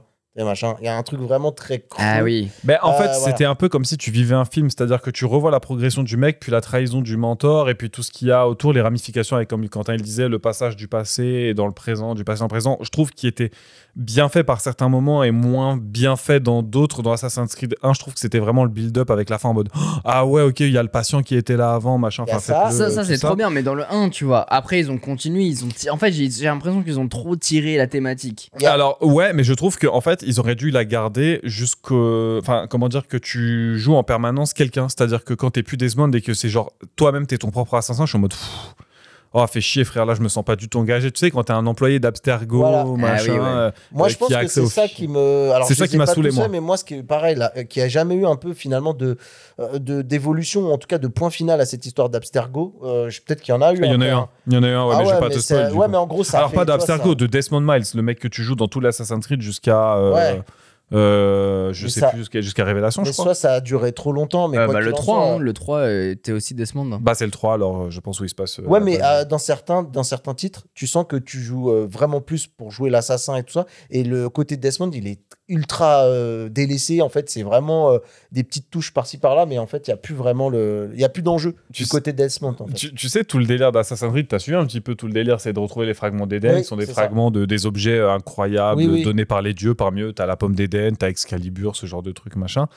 Est-ce que tu te souviens que c'est lequel, il y en a un où quand tu fais des flashbacks, tu te retrouves pendant la Seconde Guerre mondiale, je crois que c'est Unity si je dis pas de bêtises, puisque t'as Paris, tu dois escalader la Tour Eiffel ou un truc comme ça, machin. C'est ça. Est-ce que tu savais que dans ces cinématiques-là, t'as Henry Ford, qui est le créateur de la marque Ford, qui donne la pomme d'Éden à Hitler?